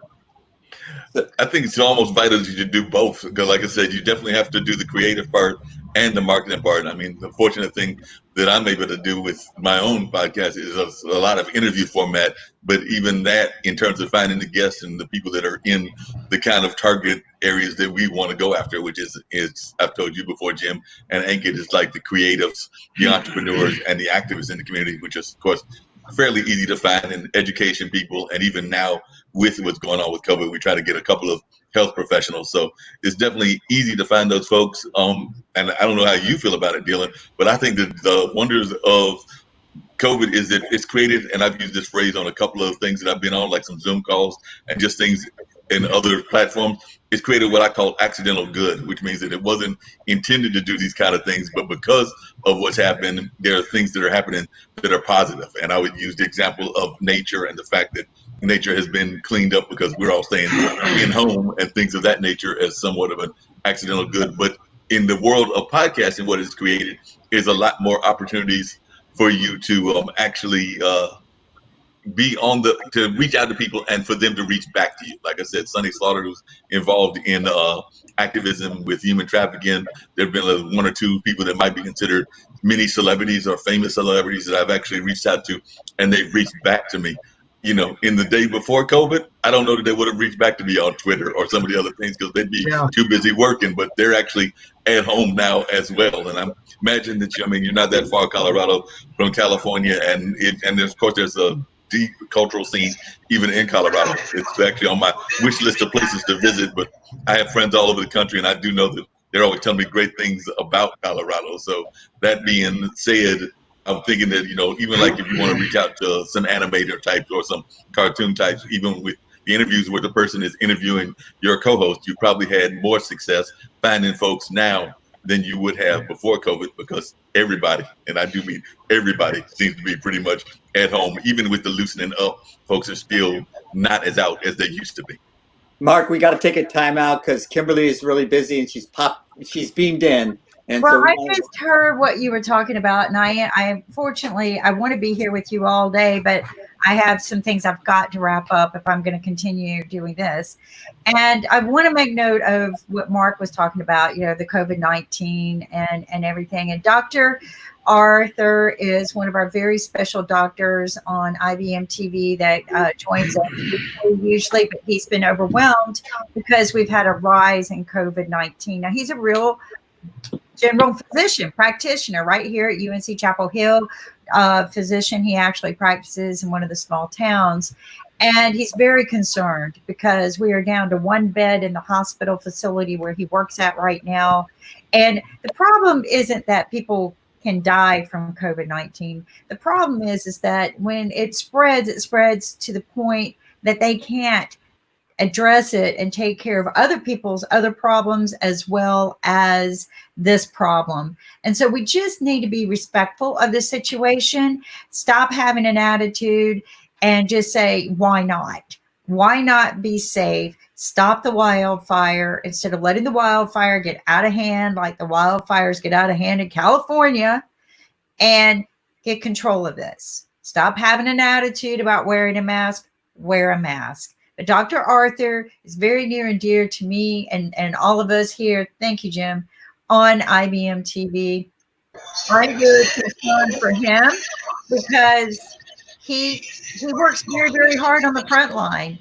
And right now he's working so hard, he doesn't even have time to do his Saturday night DJ shows, which he does DJing on Saturday nights for a lot of his other patients, and donates any money that he raises to domestic violence victims. So people, this is just me beaming in real quick to let you guys know that we have an urgent situation here. We, as humans, have a responsibility, okay? And that responsibility is to become a little more responsible about the situation. Whether you believe that it's propaganda or not, we have a doctor here and actually, I met with or bumped into someone who's part of the North Carolina Human and Health Services, and they're out of PPE. They are begging and pleading for PPE, and I know it's sitting at the port, so nobody's processing it.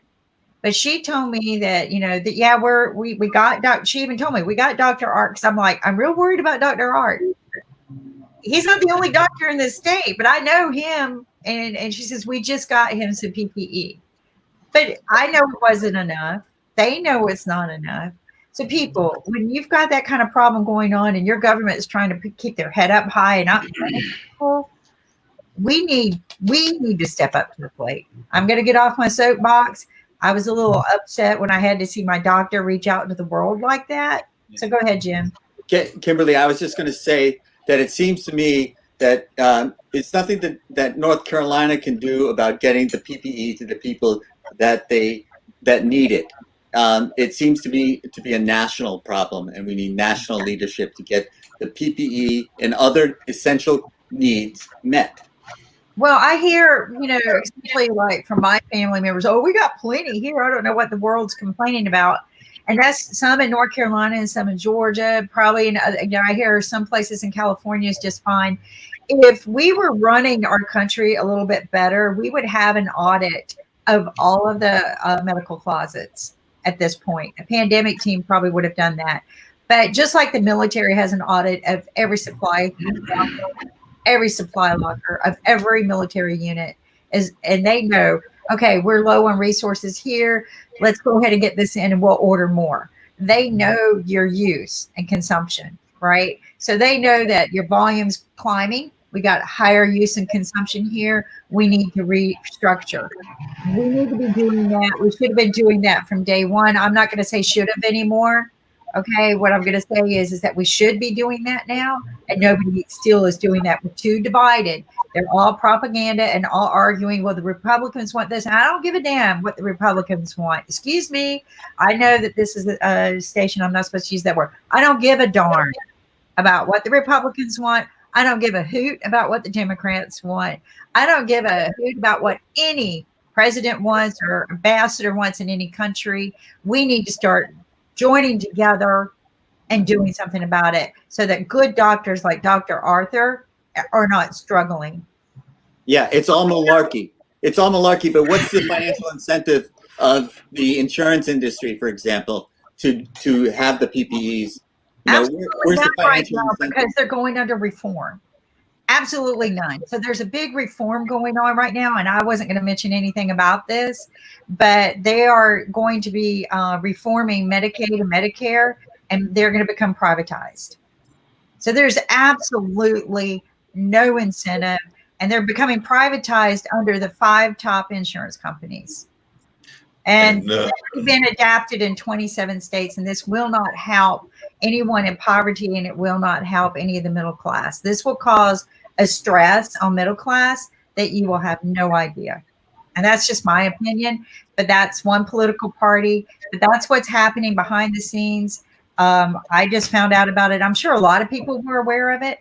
I wasn't. And I'm usually aware of a lot of these stupid things. Oops.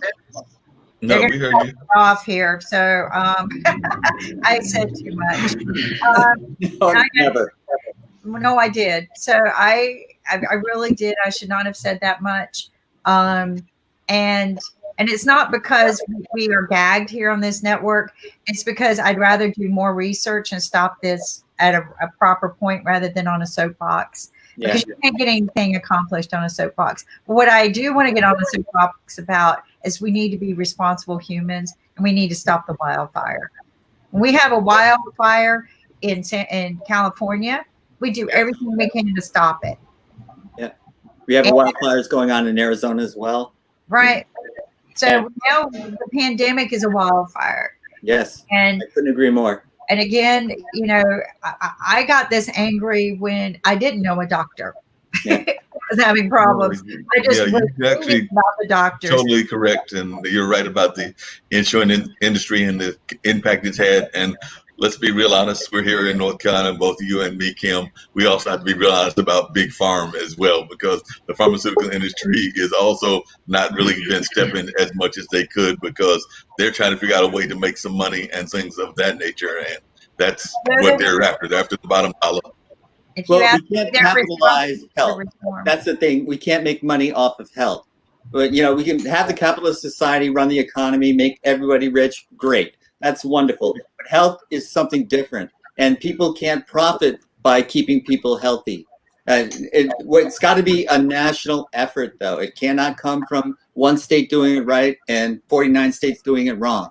It's got to be and I think not only just a U.S. problem, it's a global problem now. This is a pandemic, a global pandemic.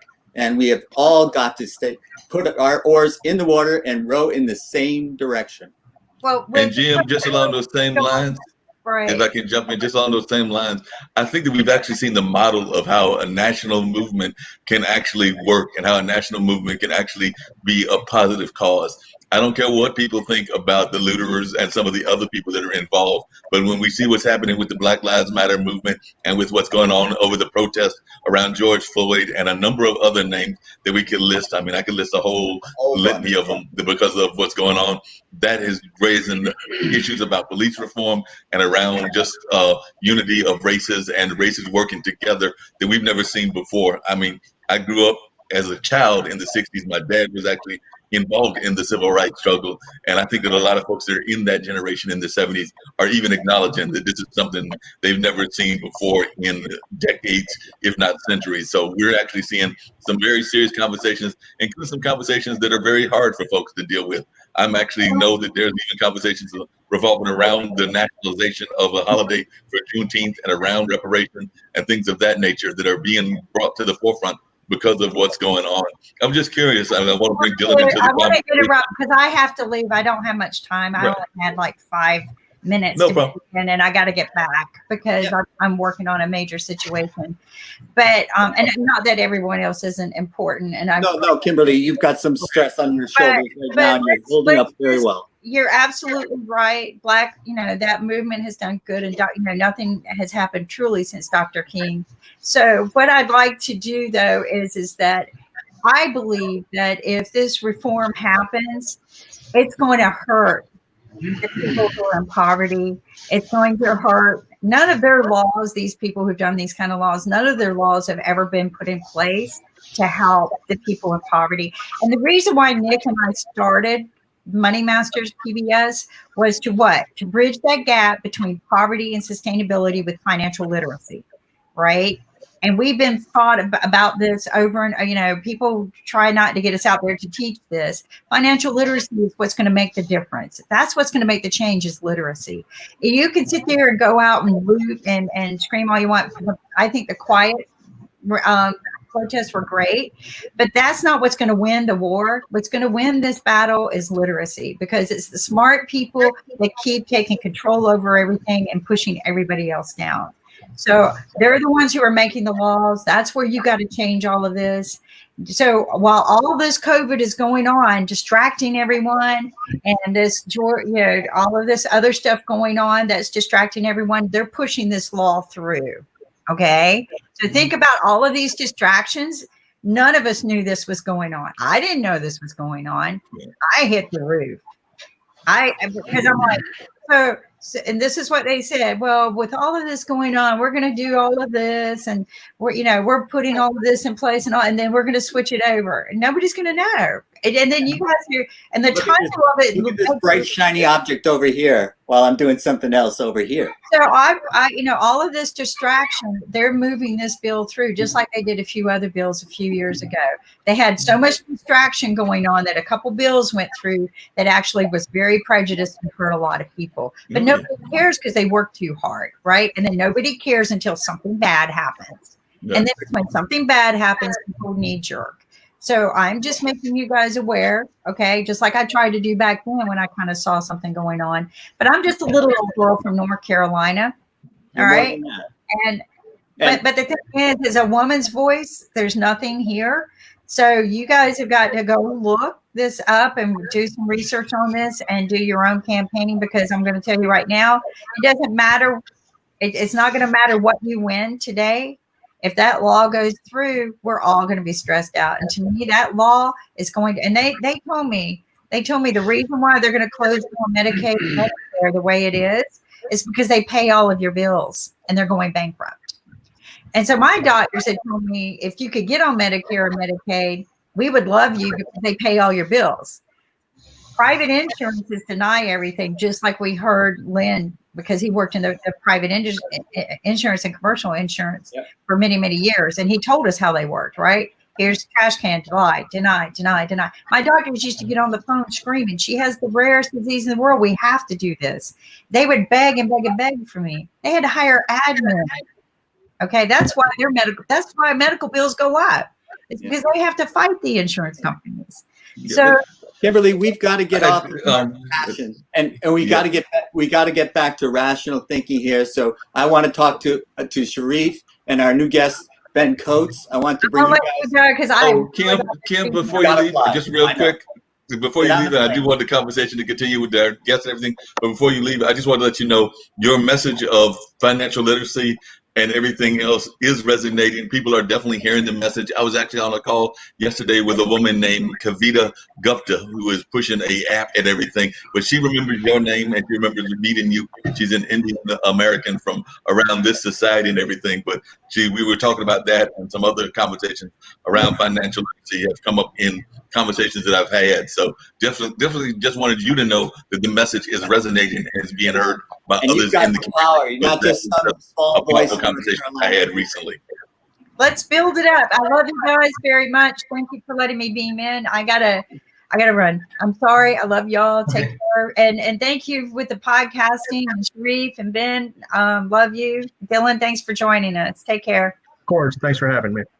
No problem. All right, Dylan, Sharif. what I was going to ask you real quick is, and I know we're jumping off the topic, but how is the whole things going both with COVID and with the Black Lives Matter movement, and just a movement to try to get the races unified in Colorado? Like I said, I have friends around the country, but unfortunately, Colorado is not a place that I know a lot of people at. I may know a few in places like Denver and some other places, but I haven't heard much as to what's going on in Colorado. So as a podcaster and as one that lives in that area, give us your take on how things are going in that area. Well, my day job, I work at a grocery store, so I've been working full-time through this entire thing since it was announced in like January. My workplace has been taking precautions. We are requiring masks for everybody in. We're limiting how many people. We are specifically cleaning things every hour of the day, quite literally. Boulder itself tends to be a little more strict than the surrounding areas on this sort of thing. We had a mask and a stay-at-home order very early on, and we are still under safer at home.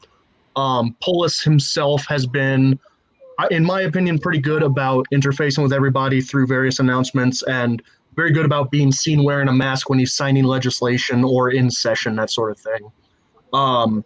There is, of course, in Colorado is a bit of an independent streak. So we do get people who don't necessarily take it seriously, or people who people who really kind of do it and to me, it feels like they're trying to be contrarian a little bit about it. Right. For the most part, the mask response and the distancing response and the reopening process seem to have been relatively smooth. From what I've seen, I think the latest numbers I checked the other day, we are at about even. So we're not growing, but we're not going down. Yes, we have flattened it pretty, maybe successfully. Obviously, from where I'm standing, it looks successful. Considering most people I know work in the public sphere with a lot of interaction with the public, not many of us have physically had to get ill and then recover. My roommate did have a presumptive positive test back in March. I never felt anything. So either I was just very cautious or I was asymptomatic. I haven't had a test yet. Friends from throughout the state, I have family in Michigan, stuff like that. They seem to be kind of like, depends on where you are. Michigan seems to have had a pretty strong response. Kentucky seems to have had the opposite. So from where I'm sitting in Colorado, we are doing okay, it seems, on that. With regards to the Black Lives Matter movement, Boulder itself has had a large number of peaceful protests and marches, and for the most part, the Boulder Police Department seem to be accepting of it. There have been very little incidents between protesters and cops in Boulder itself. Not to say that the Boulder police are necessarily like endorsing of it, but they definitely seem to have taken a lighter hand, and I think that's kind of just by virtue of Boulder's reputation as kind of like a very woke town, and I think the police expected that. But also Boulder's pretty sedate when it comes to that sort of thing, so they didn't expect things to get very wild. Denver had a rough week or two at the start of the month.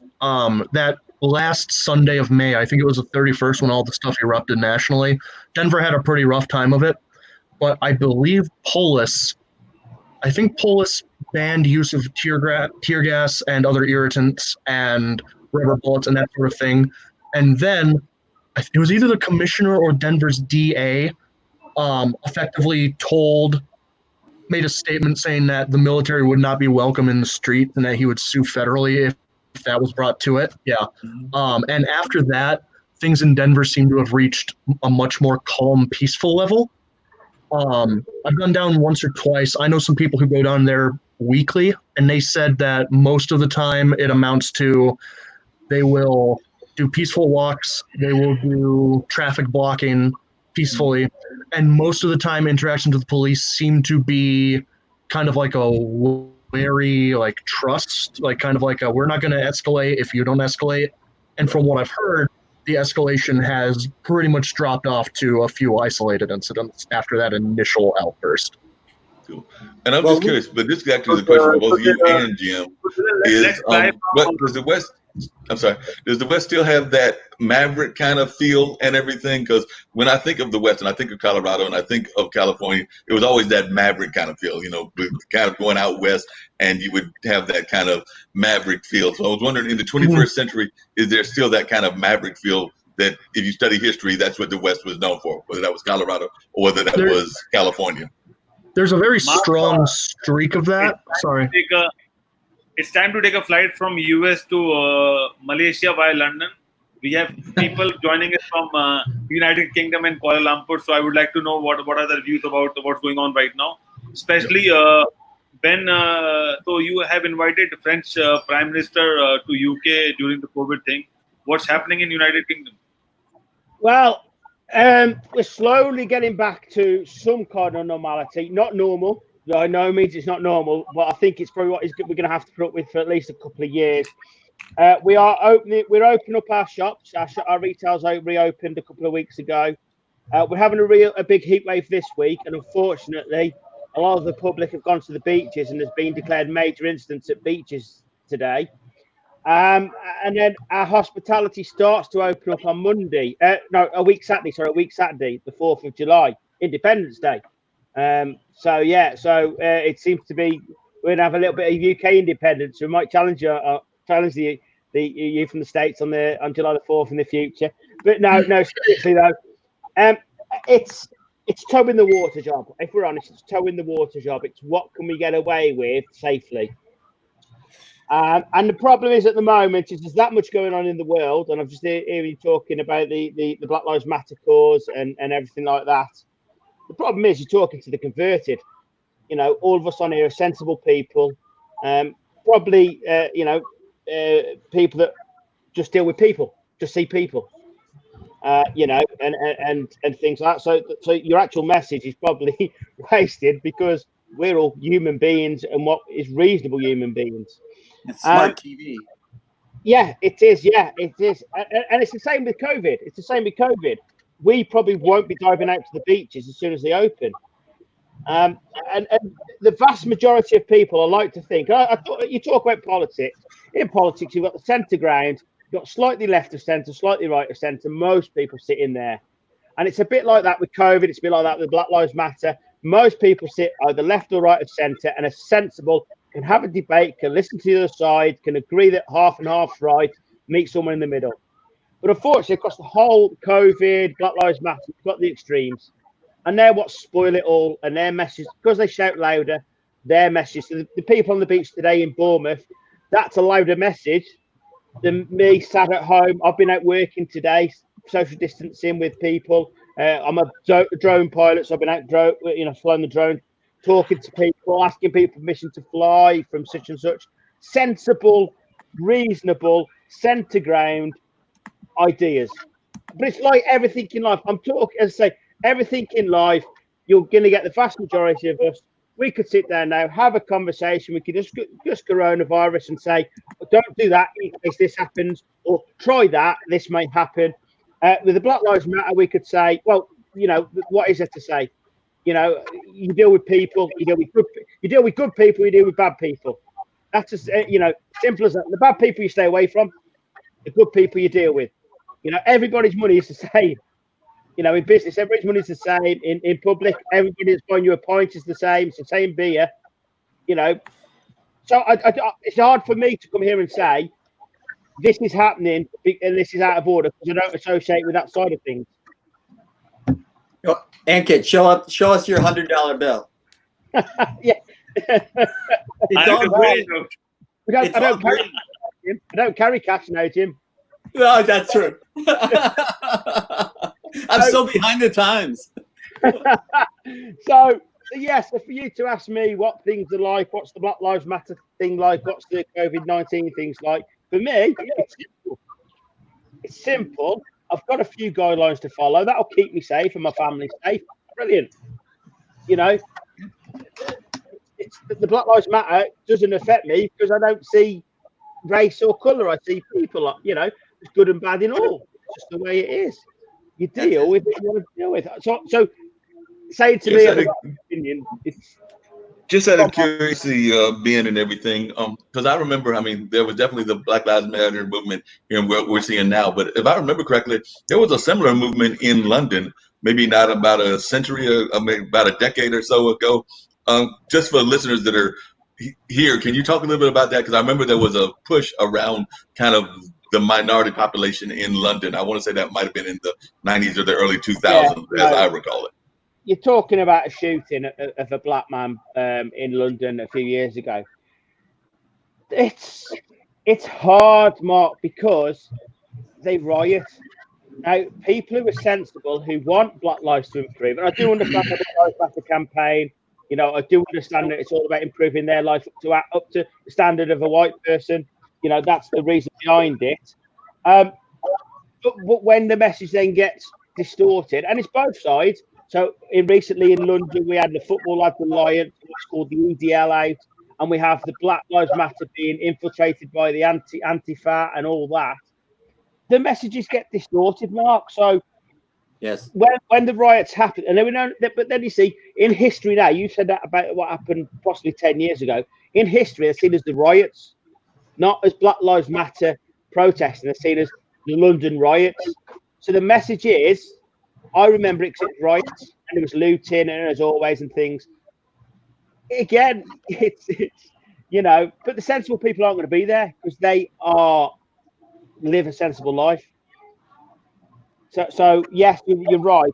It's the movements unfortunately get infiltrated by people with serious agendas, and if you've got a serious agenda, they're usually not peaceful agendas, are they?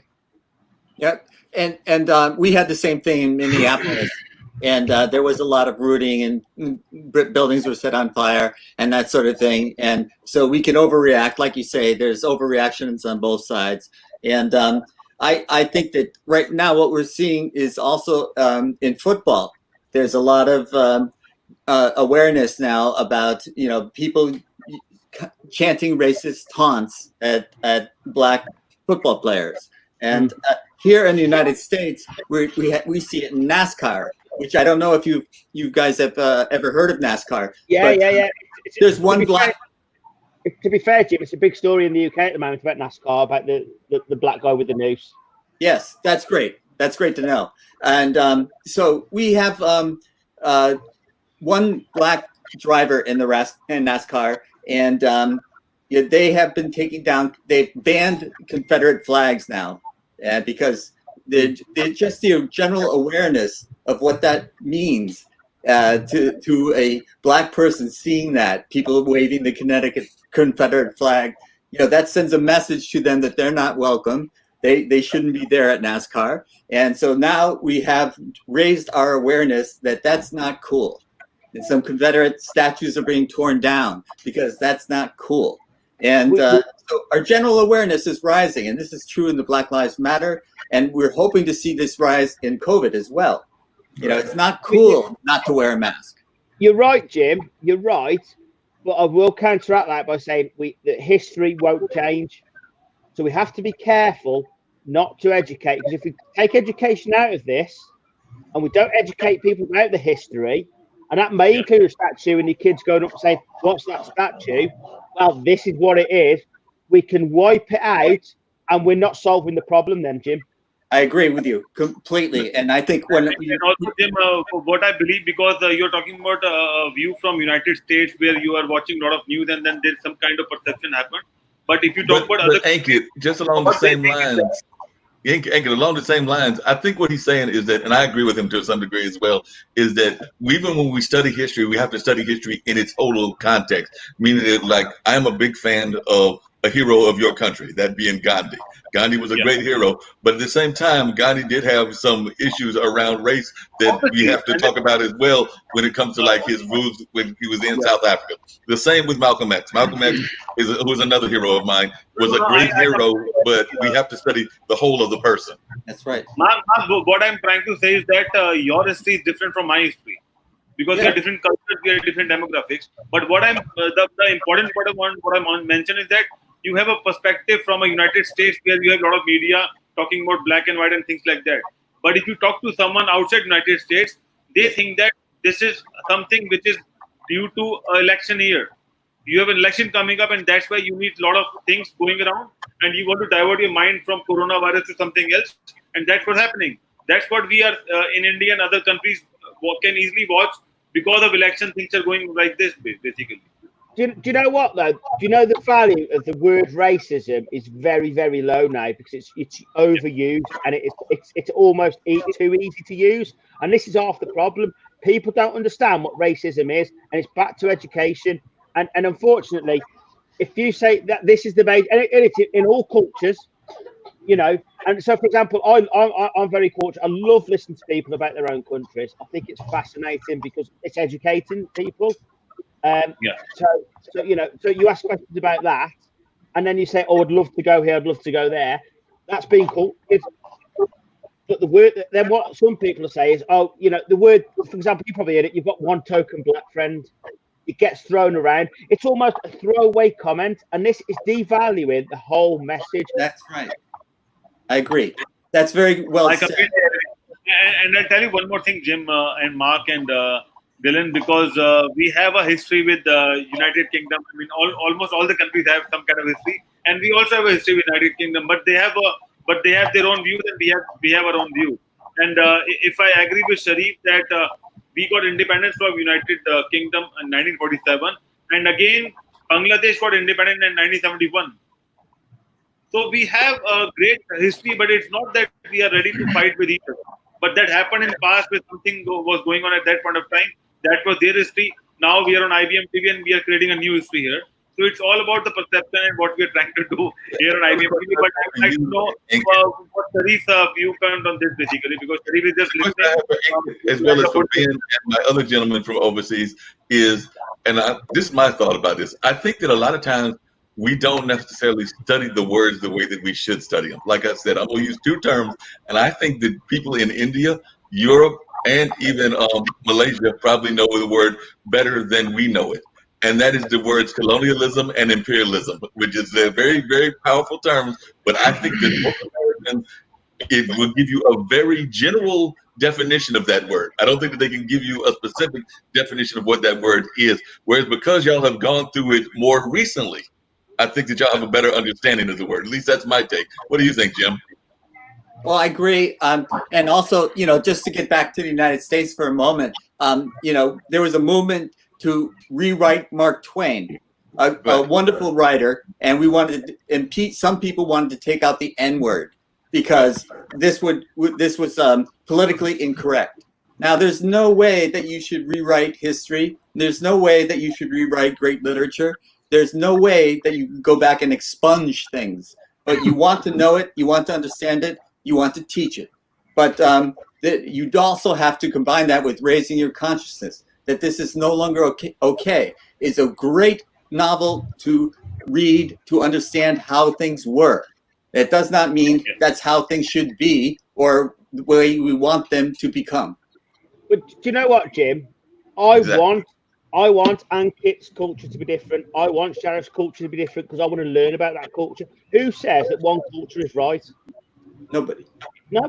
So if I want a culture conversation with Ankit about India, and he knows I'm a big cricket fan, and we've all seen pictures, Ankit, of the Indian cricket grounds covered with the motorcycles, everything like that.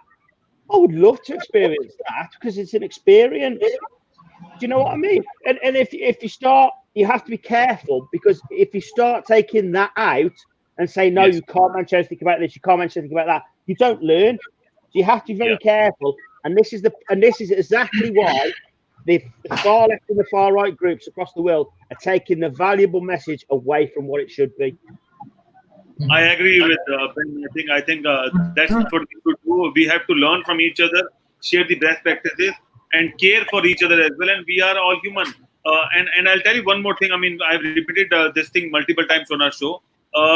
During the COVID era, people are talking about mortality rates and the per capita death with 1 million happening in Brazil is more than US and all things. According to me, if 1% die in Hong Kong is similar to 1% die in Brazil. Yeah. No matter how many population, how much population they have, they are all equal. So we can't talk about that they have a per capita mortality rate and this and that. I don't understand why they're talking in terms of million. A human being is a human being, and I remember Jim show that Jim shows 2 pounds, one black and one white, both are equal. One death affects many people. That's why we are creating differences between each other, and that is what politics is all about. But Ankit, one death in the UK and one death in India, it'll affect as many people in both countries, and possibly across countries as well. But there's always somebody connected to that person, and that one death can affect many people. And you know, and as I said, there's many people left. And look, death always happens. And whenever anybody dies, there's always people left on Earth that have to cope with that. Yeah. And we focus so much on our differences, you know, our skin tones and things like that. Why not focus on our similarities? We have much more in common than we do not have in common. We have to focus on the similarities and learn to cherish the differences instead of being afraid. Definitely. I mean, cherish the differences, and I don't care what the differences are, whether it's on race, whether it's on orientation, whether it's on gender, whether it's on whatever, because we do find people that try to divide us based on a variety of things, everything from religion on down. So, like I said, some of these are man-made constructs, because in a lot of ways, some of these are man-made constructs in terms of the way that they're defined. I have a friend of mine that actually thinks that race is an illusion, that really it's a man-made kind of factor in everything. So that's their attitude. So I agree. There needs to be ways to unify and not necessarily separate. I mean, our man from Malaysia is a clever bugger. The man from Malaysia, he's a clever bugger. He's got scholar on his tag here, so he's very different. He's very different from most of us. No. But basically, I just thinking one point. I just want to share with you. Basically, every country, because we are interlinked. Let's say, yes, India actually big country. Once upon a time, subcontinent. I want to say India, bigger India. So India, Pakistan, Bangladesh, we are same country. And as well as, you know, even in Malaysia, the UK has great impact, like around the world, because of their that time they are controlling different countries. Even Europe controls the countries. So one strategic thing I want to share, because everyone discussing about the history and the historical outcome from different perspectives. But one thing is common. I agree with Mr. Jim. Around the globe, if you find out the history, the origin of the history, 2 things actually ensure the history. Number 1, politics. Number 2, economy. Every country. Why UK come to India? Because of economy. How they control India? Because of with their politics. Same thing Malaysia. And even example now, let's say there are different things, but I told from the beginning that according to Adam Smith, economy actually every part of the world they move from here, from Asia, let's say from China, from Europe, Europe to North America to again Asia. This is the fact. So everything actually based on economics and politics, and everywhere who win the politics, he control economy. And we always know those who are the winner, we know about them. Let's say India, everybody know about Gandhi. Okay, but how many of you know about Netaji Subhash Chandra Bose? Right? I think many people do not know, but he was a great politician. But I know few of the people know about Netaji Subhash Chandra Bose. But in politically, Gandhi actually play a very good role, or he is a successful politician. That's why everybody know. But for independent of India from UK, Subhash Chandra Bose has great impact. Same thing. USA has different history, Europe has different history, even Malaysia has different history. Those who actually win politically and economically, they control this thing. What we are discussing right now about COVID-19, who black and white elections or India-China relationship, China-USA relationship, everything is based on economy. So first thing first, in nations, like example, even I believe that IBM TV, I like them so much. Even in everywhere, I try to promote them because at least they have a scope that we can contribute our things. They do not try to edit anything. They do not try to give any barrier or anything. They are giving open mind. So in that particular situation, most of the cases, the media, not only media and the political movement, whatever it is we are observing, we have to be very careful about politics. We have to be very careful about economy. If these two things basically fall, what we are, don't take it like I'm trying to analyze US market, but issue is that as economic political standard fall somehow, that's why USA people is not happy. That is true. That is the truth. Why Malaysia do in COVID-19 very well? Because of political people's activities. It's not only people, definitely. So if you observe even Vietnam, a very small country, Vietnam even doing fantastic work in that situations. Everybody can learn from Vietnam. So Vietnam, how they do well? Because of politicians, because of economy. So when we discussing the broader aspects, history, whatever it is, it's made by the politics and it's come with the outcome of economics. So I think now our world major challenge we are facing economical challenge. Yes. Economical challenge. But also an education challenge, if I can add to that just real quick, and then I've actually got to bounce off because I got to go. Like Kim, I got another errand to run as well, but and I'll try to come back. I've actually got to go on a board Zoom call to try to get a board candidate for the Carolina Theater. But that being said, we've also got to do education. The education aspect is also very important, and the education aspect, even in the sense of the way that it plays out with race and culture. I'm gonna give an example. In North America, the African American population is being hardest hit by COVID, and part of that is because of the attitude that a lot of people in the urban areas have about doctors. They don't have the greatest trust of doctors because of some experiments that happened back in the day, like the Tulsa experiment and some other things that have happened in those societies, which is why there's not the greatest trust of doctors. And that being said, a lot of people are not necessarily getting the kind of treatment that they should get, and that is why those rates are high. There's also a high rate. I think that it just got announced recently that Latin men are the high rate in New York City. And I think a lot of that has to do with some stereotypes and everything as well, that they just passed the highest amount of, I think it's just death. I don't think it's cases. I think it's death in Latin America. I mean, in New York area. But that's because of some other stereotypes and things that are going on. So it's an education thing that we also have to deal with as well. We have to find ways to educate these populations that things are different than they were in the 1950s or the 1940s when the Tuskegee experiments were going on. They're different than they were in their countries if they're coming from, say, Puerto Rico or Costa Rica, and that's the Latin population that is being hit. And I'm not saying that that's specifically the Latin American population. I'm just using them as an example, but I'm saying that they're different treatments of the way that their doctors are in whatever places they came from into the New York area. So I'm saying it's an education thing that we also have to do. Sheriff, Very important. Yes, yes, sir. how influential is the Malaysian mainstream media? Malaysian mainstream media, I want to say, yes, they are very good, not bad. At least what the information they are getting from the government, they try to share. Actually, Malaysia, what can I tell you? Yes, politics, there are some ups and downs, whatever it is, but it's a peaceful country. So that's why, like example, how I get environment in South Asia, or it's not the same. Even I was in Europe, I was in UK, even in Germany, different countries I live. So, but here, very peaceful. So when there is a peaceful country, like example, Malaysia has different races people, different cultural people, and different people live together.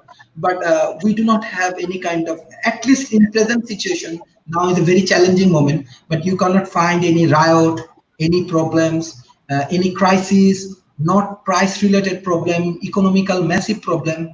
I want to say maybe culturally, or example genetically, Malaysian people is very peaceful. That's play a very important role. Like not only government, people has to help to the government. Otherwise, many problem come. But in Asia Pacific, if you observe, this kind of country is very peaceful. Even infrastructure good, really good. I think that as I have involvement with the developed nations, so I can say infrastructure good. Life is not too much of expensive, as well as here people live. So when life is stable, let's say you do not have too much of headache, you do not have too much of pain, you do not have too much of challenges, then people can like think properly. I think that is the major difference, I think, from the first world and Malaysia. Yes. But Sharif, I would like to add one more point that if your neighbors are good and if you are in a positive frame of mind within your country and within your neighborhood, I think everything is fine. True. Because Yeah. I'll give you an example. You talk about UK, and it's a big continent called Europe, and people drive through from one country to other. There is no problem with borders and things like that. They're all sorted out. But if you talk about other countries, they have border disputes. That's why they don't have good neighborhood. They are not positive, and that's why they always believe in defense or maybe aggression. They don't have a peaceful mindset, and that kills a lot of creativity, a lot of business, a lot of things happening around. And that would only be able to understand to a person or to a citizen who lives in those countries. So I was talking to someone in Australia, and they don't have a border with anyone. So they have no clue what is border all about. Well, They think that the land they have is all theirs, basically. You know, my show is called Chess Without Borders for a reason. But the fact is, you think of us as the United States. Well, we are the divided states of America. We are actually putting in barriers to people coming from Florida into New York City. So we're raising these walls between our states, even because of the COVID pandemic.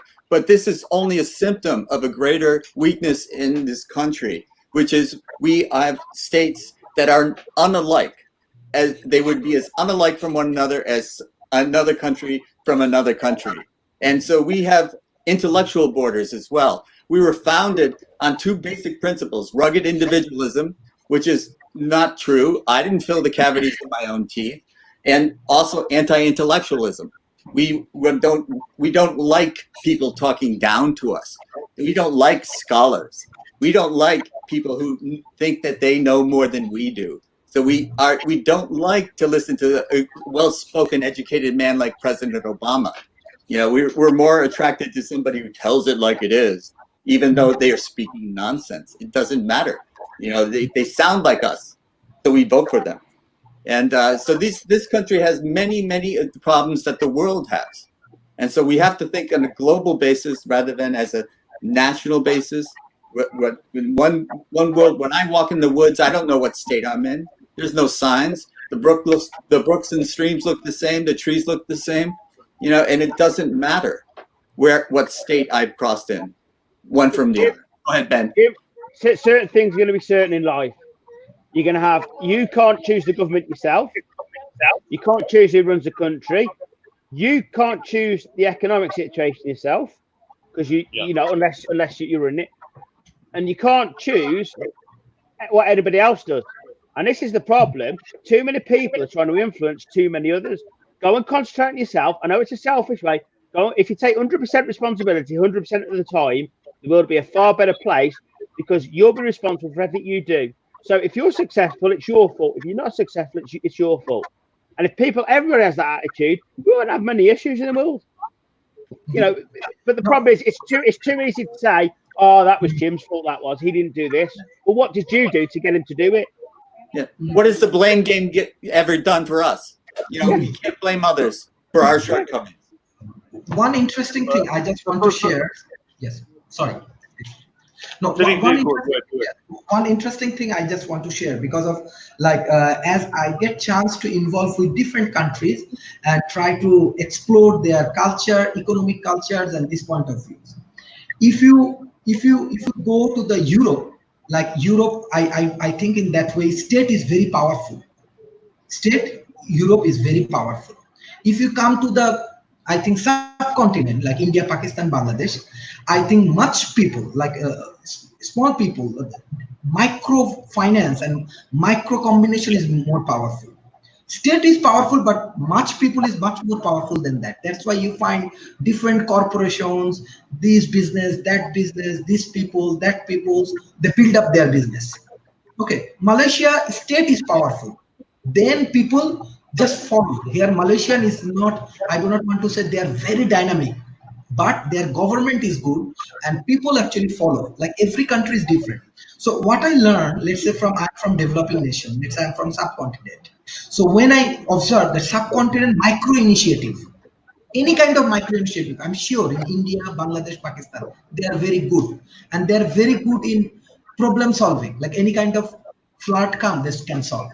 Any kind of crisis come, they solve. Any kind of challenge come, they can solve.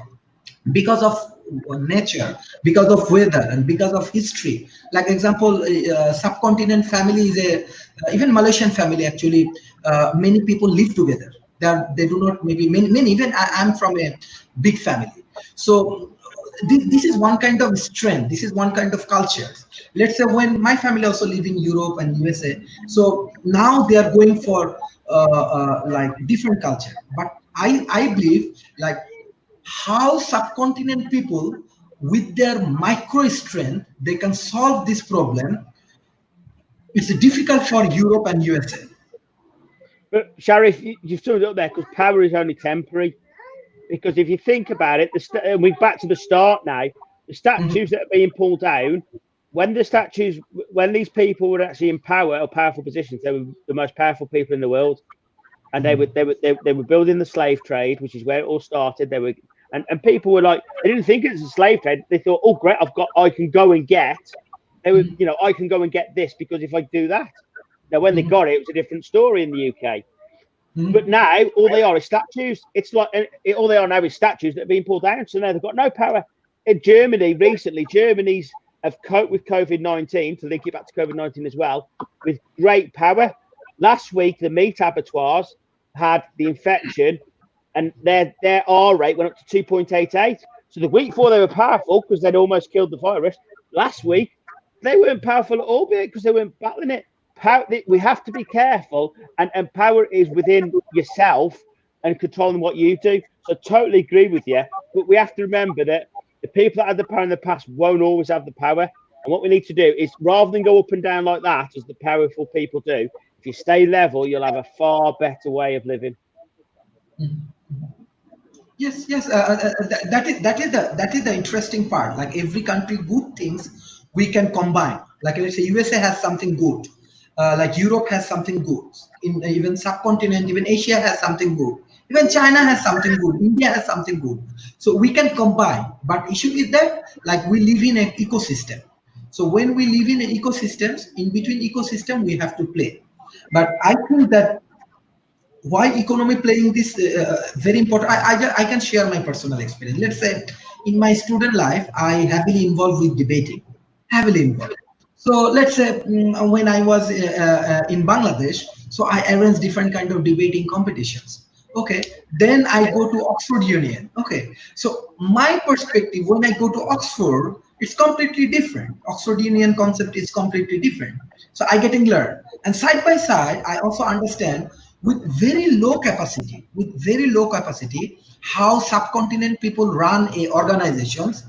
Oxford Union cannot, or Europe cannot, because of the culture, because of the government support, because of the activities, because of infrastructures, many more things. So I understand the difference. But as let's say from my childhood, I'm habituated. I'm sure Ankit also. We are habituated. We are happy with little things. This community people, they are not high ambitious. With small things, they are very happy. Maybe my father come from court. He was a lawyer, and he brings something. We are 12, 20 people. Let's say live together. We are very happy with the small things. He brings sweets. We are very happy. But example, when now let's say if I born a new baby, whatever it is, they will not happy with that. Economy change. So same thing, I moved to Europe, my cousin, and they are not happy with the small things. They want more. Same thing, we moved to USA, the micro family, they are not happy with the small things. They want more. So it's all about, this is culture, something culture. But in subcontinent people with little thing, with micro things, still they are happy. Still they are So very Sharif, happy. Sharif, to add on a point, I think we have to summarize in a way that with limited resources, you can do unlimited work. But if you have unlimited resources, it's difficult to plan those resources to do certain work. So people who are smart, they can use those resources, but people who are not smart, they won't be able to utilize the complete resources. And that's what's happening in the country. If you see COVID, so check out the COVID graph. Countries with smaller population, with limited resources, they are doing tremendously, excellently fine as compared to companies with big money, with resources and big. So why? Because they don't have plan. They think that nothing will happen. They have big money, they have big people, and people are just numbers. True. So numbers can be plus and minus. I mean, based on whatever the political intervention is. So it doesn't matter basically, and that's what happened. Like everyone. So I was afraid. I mean, I don't know. I mean, there was a rally by one of the candidates from US happened this week, and then he said that they wanted to decrease the test because the numbers are growing, and we were surprised what's happening. You know, Jim, you know about that quote? I don't. So President Trump was doing some rally, and he said that we wanted to reduce the test now because the numbers. Yeah. I'm sorry, I didn't understand what you were saying. Yes. I didn't want to mention the name, but that's and we were surprised what a president is virtually. I mean, talking to everyone and speaking about reducing the test rate because the numbers are growing up.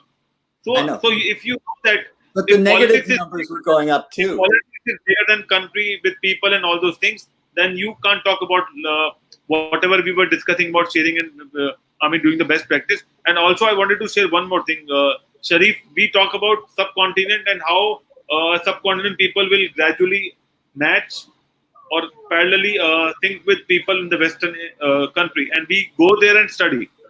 I would be happy, or maybe I would truly believe that we are a global country when people from Western countries come and study in Bangladesh and India. Yes, it's possible. Like example, even European Union. You wanted to jump in. Yeah, I was just going to say everything. Firstly, Sharif, when you were at the Oxford University, did you do the boat race? Did you do the boat race? When you were at Oxford University, did you do the boat race? You did? Yes. I thought I knew you from somewhere, Sharif. I thought I knew you from somewhere. And secondly, everything you've said, guess what? The position of president isn't a problem. The economics isn't a problem. The different cultures aren't the problem. The problem is the people. Everything goes back to the person. It's never ever the situation, because you can't change these situations. You ain't problem.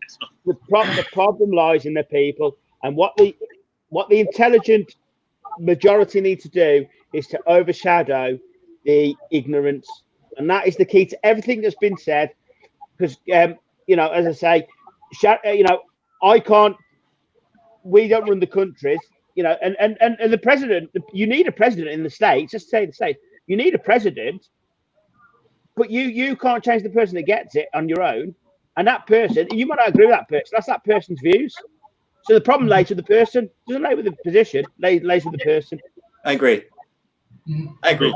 But how do you talk about intelligence overshadowing ignorance? But how do you let the ignorant become more intelligent, more aware?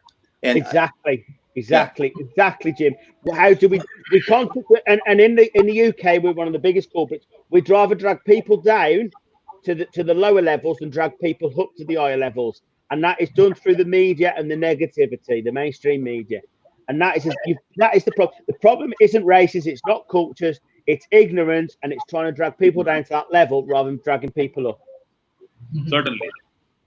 And also I wanted to add one more thing, that Ben, you should know that United Kingdom have ruled a lot of countries, but also they have developed a lot of infrastructure in those countries, so those countries are surviving right now.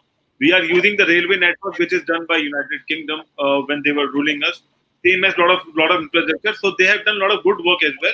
Apart from whatever done, which is not acceptable to us now, but maybe whatever things are going on, maybe globally, or maybe they were the first front runners who started talking about globalization and going on different countries and making them the way they are. And the best example is Hong Kong, because I've been to Hong Kong multiple times, and Hong Kong is a different country or whatever you want to say. I mean, a part of China, whatever it is. And it's different from what and it's perfectly well managed and very well done. And I met a lot of people from in Hong Kong who are especially from Britain, and they are living in Hong Kong because of whatever happened, and then they are happy living in Hong Kong. But we have to accept, Ankit, that some things we try are not right, and the problem is that we need to change course. Now, when, like you said, a lot of things that we see as wrong didn't set out to be wrong. People tried and they thought that was for the best. We're too quick to be negative and criticize and say, "Oh, that was totally wrong," rather than, "Well, we've tried it. We now know it's wrong. Brilliant, because we know it's wrong. We've not failed. We've got one step closer to being perfect." And so so everything that's been tried that is wrong, we now know is wrong, but we wouldn't know it was wrong unless we tried it. That's correct. And also, I have never built myself up by tearing someone else down. And this is true universally, I believe. But for some reason, we seem to, as a society, try to do that, to make ourselves feel better because someone else is worse off. And it's an incredible mindset. And Jim, that's why we have a stock market, because someone will win or someone will gain. That means someone is losing as well. That's what the market is all about. And we always think about a market that if you have to gain some money, someone is losing that money as well. That's how it works now, and that's what's happening around basically.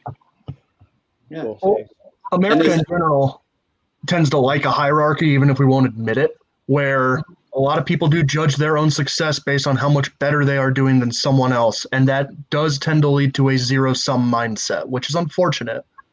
But that's how we've been for the past 250 years, and it's a hard thing to change that much inertia. Yeah, I agree. That's happening. Yeah, completely. And also, Dylan, not enough people see success as the basics. If you saw what the basics are, so a roof over your head, food in your belly, that is success. Whether it's your success or not, I don't know. But if you've got that, you're being successful. If you've then got the Sky TV, the mobile phones, you don't need them to live. You need fresh air, food, and a roof.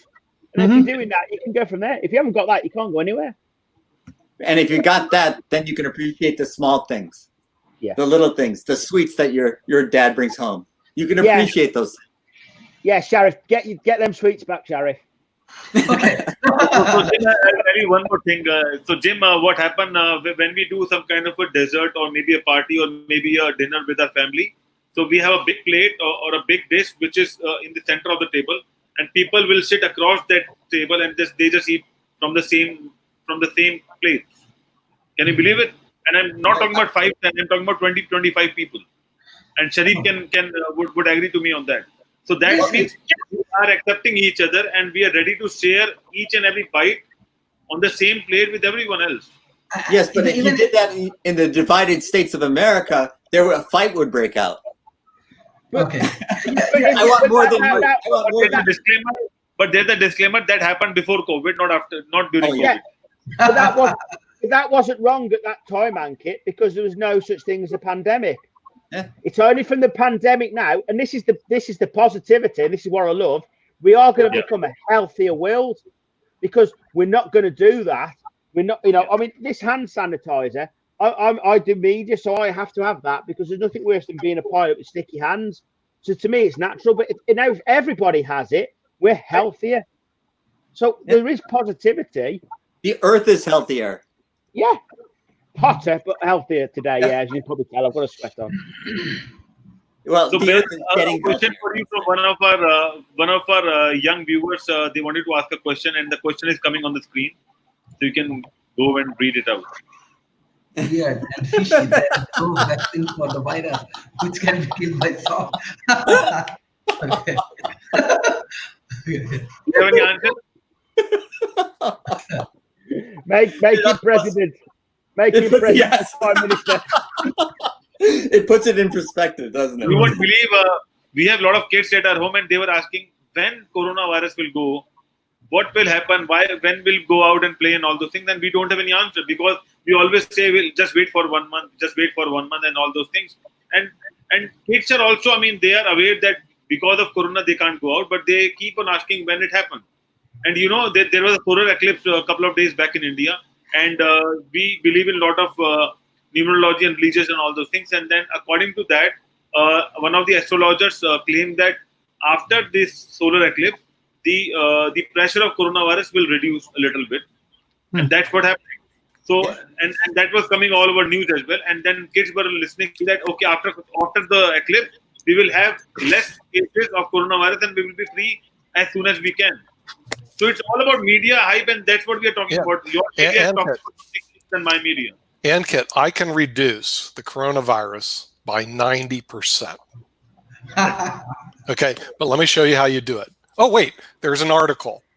The Truth About Mask. Okay. All right. Now, if you read this, there were 34 studies done, 34 around the world. And masks reduce the coronavirus 90%. So all you have to do is wear a bloody mask. However, here's what's going on here in this country. And I just as I was reading through this and I was glancing through the 34 studies that says that there was some moron. I don't like to put people down, but I will. Okay. There was some moron holding up a sign in Arizona that says masks don't stop viruses. And apparently they don't read. Okay. Okay. So this is simple. Truth About Mask. Hello. So, Sharif, yes. Do you need to get a PhD to wear a mask? What's harder to do for you? What's harder for you to do? Get a PhD or go wear a mask? Tell me, what's harder for you to do? No, basically it's a common sense for getting, like example in Malaysia, like there is a very few people finishing their PhD. Okay. And second thing, like it's actually common sense. Like we have to wear masks and we have to care about people. There is no choice. I have to care about everyone. Right. Oh, but, you're so right. As a matter of fact, their example was Hong Kong and Malaysia. Yeah, right. I'm trying to take Lysol. Hong Kong and Malaysia, they go, well, these people wear a mask. And so unlike New York and the rest of the United States or perhaps the United Kingdom, where they have their freedoms, okay, that they oblige, they wear the mask and the coronavirus rate's down a lot. Here is what we see in the United States. Hopeless leadership. Hopeless. The person leading the charge is a politician. No, I very seldom, other than Dr. Fauci, I very seldom see a medical doctor up there, that discusses anything about this. And my dear sister, my mother, all worked in the medical profession. She was the head nurse at Tampa General Hospital. My other one's a nurse. And you know what? It's amazing. They don't get the coronavirus. Why? They all wear masks. Some of them, if you're close to that, you wear hazmats. I mean, seriously, they're taking it very seriously. Oh, yeah. Then you go into the restaurants and bars here. People are hanging out, not wearing masks, not taking it seriously. And then, oh my Lord, they got the coronavirus. What a surprise. Oh no, the hospitals are filled. It's like, okay, Jim, wearing a mask, okay, what would you rather do? Win a international chess tournament. What's harder to do? Or wear a mask, Jim? What's harder to do? For me? Yeah. Oh, it's a toss-up. Yeah, for you it's a toss-up. You know, but what a struggle that we're having here. So simple. Ankit, this is so tough. It is so difficult. Oh my Lord, I got to put on a mask. Oh, that's just so horrible. And then the thing is, what we've seen in the media here, we don't know what to do. I mean, maybe Well, you're we'll open up. infringing on my rights, Nick. What? You're infringing on my individual rights. Yeah, okay, that might be true. But the only way you can do this is to mandate it, because people are, you know, they don't know. They're just like, they're mindless. Like my dog, okay? You know, they're like my dog. If I told my dog, yeah, go ahead and do it here. No, I take her out, give her treats, bring her back, tell her she can't do the bathroom here. That's how you have to treat people. You got to tell them, dude, you got to wear the mask. Okay, and the rates go down, according to this study, 34 studies, 90%, which means we would save 100,000 lives. 100,000 people in the United States died that didn't have to because of our freedom. And they all talk about their freedom until they bloody have to go to the hospital. Then all of a sudden, where does the freedom go? Oh, I can't breathe. Come save me. What happened? Well, I went to the bar. I was hanging out, you know, and Charlie over there apparently had it. I didn't know, you know, now save me, save me. And this is what goes on. It's just insane. Well, Charlie should have been wearing a mask. Of course, both parties should be. You know, I mean, it's not rocket science. And, so there was a comparison in India, mask with a mobile cover. Yes. So do you know how many people use the back cover? Yeah. Yeah. You know, so there's a fact that almost 60% in the world, people who use mobile use back cover as well. And why we use back cover? Because we have to keep our mobile phone safe, and that cover would cost approximately $10 per. I can say $10 per cover. But if you want to wear a mask, it just costs maybe $1, maybe less than that as well. Right. Dollar store, family dollar store. You can buy the mask at the Family Dollar store. That's right. Simple. It comes to your door. You don't even have to go outside. In the United States, you don't even have to go anywhere. You can actually go to IBM TV, hit the button. We are ready to mask our mobile phone, but we are not ready to save ourselves by all these viruses just wearing a mask. That's it. So yes. So that's what okay. all about. Right. You need a PhD to teach. You don't need a PhD. Okay. By the way, not everybody has to wear masks. They go, even if only 80% of the population wore masks, the infection rate would go down 90%. If 100%, it would just go down even further. The studies I've read, you're talking about 2 or 3%. I mean, it would be minuscule, and we don't need to. You don't have to pass a huge PhD test. You don't have to do a dissertation. You don't have to study chess like crazy and become a FIDE master. You don't have to have your podcast broadcast all over the world. All you have to do is pick up a bloody mask and stick it on. And then we wouldn't be having this coronavirus conversation at the level that we're having it. But here's what's going to happen. Remember, Ankit, months ago, I predicted over 100,000 deaths, right? And it happened, didn't it? Over 1 million infections. I said it happened. It's because you watch what our leadership's doing. We watch what the people are doing. And so right now, we're doing all the wrong things. And we've been continually doing it. And the leaders here are going, well, you know, we're going to invade on the freedom, or I got to open up. I got to open up. Yeah, wear a mask, do social distancing, and open up. You know, I mean, you can do it intelligently. It demonstrated an abject failure in the United States of America of our medical profession and our leadership. I mean, what are you going to do? Give us an A? You know, come on. You got to be watching smart television instead. Yeah, watch smart television. By the way, has anybody looked at the PISA scores lately? PISA. PISA. Go Google PISA. PISA. I know the Leaning Tower. No, come on, guys. Come on, let's go. This is smart television. Go to PISA scores and put it up on the board, Ankit. You'll love to see what you're seeing on PISA scores. Now, Sharif should know what a PISA score is, but yes. He does. Yes, Sharif. PISA score is.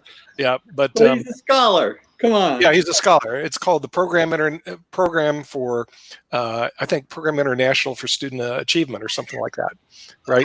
I have one solution. I discussed with here in Malaysia, few of the universities, Islamic universities. Yes. So they say that how IBM TV contributes, and as a chairman and as a chief of the IBM TV, we want to give a professional PhD degree to for Mr. Nick. I said, yes, maybe this is a good solution for him. So do you want to take this professional PhD degree? Well, I actually have a doctorate degree in law, and a degree higher than that called a master's in law. People don't know the LLM is actually a higher degree than a law degree. It's a teaching degree at law school. So I've taught law school at Campbell University, and I teach at the business school at Northeastern University. So it's not like I, fell out of the. This is the gift from Malaysia. This is the gift from Malaysia for your contribution in IBM TV. So then at least there is a way. I just got a call from Washington D.C. It's Erica 202. It must be the president. He's mad at our show. I won't talk to him right now. Make him go to voicemail. Okay, make him go to voicemail. But the thing is, our PISA scores. Did you do the results? And Kate, can you go to the results on the math scores? Wow. Okay. Where? It's on one of it. You may want to type in PISA results. Yeah. Okay. Because actually they do have it. But they have the 2018 scores.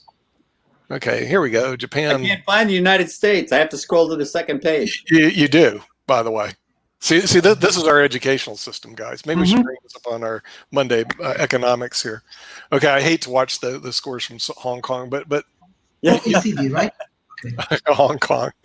Forget those guys in Malaysia. PISA scores. Okay, where does United States and India rank in the PISA scores in 2018? US is 25. Oh, we cracked the top 25. We should congratulate ourselves, right? Good enough. 25 in what? Math or reading? Usually it's math, reading, and science. We're between Norway and Austria. Oh, really? Okay, who's number one? Oh, Singapore. And at least at the search I did. Okay, how high is Hong Kong up there? Four. Four? Where's we had somebody from the United Kingdom, but he dropped out. Where's UK at? 13. 13? Yeah. Where's the United States again? 25. Oh, 25. So we should congratulate ourselves. At least we made the top 25. This is Malaysia and India. What? Where's India? I don't know. I can't see India. Where's Malaysia? I can't see Malaysia either. Dude, what? You're not even on the list? Are you kidding? Let Dylan find it. Malaysia's 48. 48. Hey, you got a lot of work to do over there. Where's India? I'm not seeing it. Oh hey, my God. Look, we found out the other day that India is not an Epcot Center in Disney World. I know. Really? Which kind of shocked me. They have all the countries of the world, but they ignore India. I told you, Canada's doing pretty well. On the map, India is gray, so I suspect that means maybe data. Not enough data, probably. Wow. Mathematics result: China number one, Singapore, Macau, Hong Kong, Taiwan, Japan, South Korea, Estonia, Netherlands, Poland, Switzerland, Canada, Denmark, Belgium, Finland, Sweden, United Kingdom, Norway, Germany, Ireland, Australia, Czechia, France, God. Iceland, New Zealand. There we are. Yeah, USA, Italy, Slovakia, Hungary. Wait, when's the United States? Oh, 37. Stop. We made it. We're number 37. Top 40. Yeah. That's good enough for us. 40. That's really good. Now, what country has the highest gross domestic product per capita in the world? USA. USA. Okay, yet our educational system reflects it, doesn't it? Now, my question is this: why is it that the myth out there is the U.S. has the best educational system in the world when we don't even crack the top 37 on a PISA exam? And mathematics is basically a universal concept. One thing, like example, Ivy universities from USA, I think they have good contributions, if I'm not doing wrong. Because example, let's say India, Pakistan, Bangladesh, even Malaysia, why everybody following USA? Because of they have Ivy League university. Let's say in Malaysia, MIT has their campus, like supply chain management, even MBA program. Asian business schools, they are actually managing all of the top corporations, of the top corporate executive. If they want to do MBA, let's say from Petronas, from here and there in Asia Pacific, They go to Asian Business School. So Asian Business School basically supported by MIT.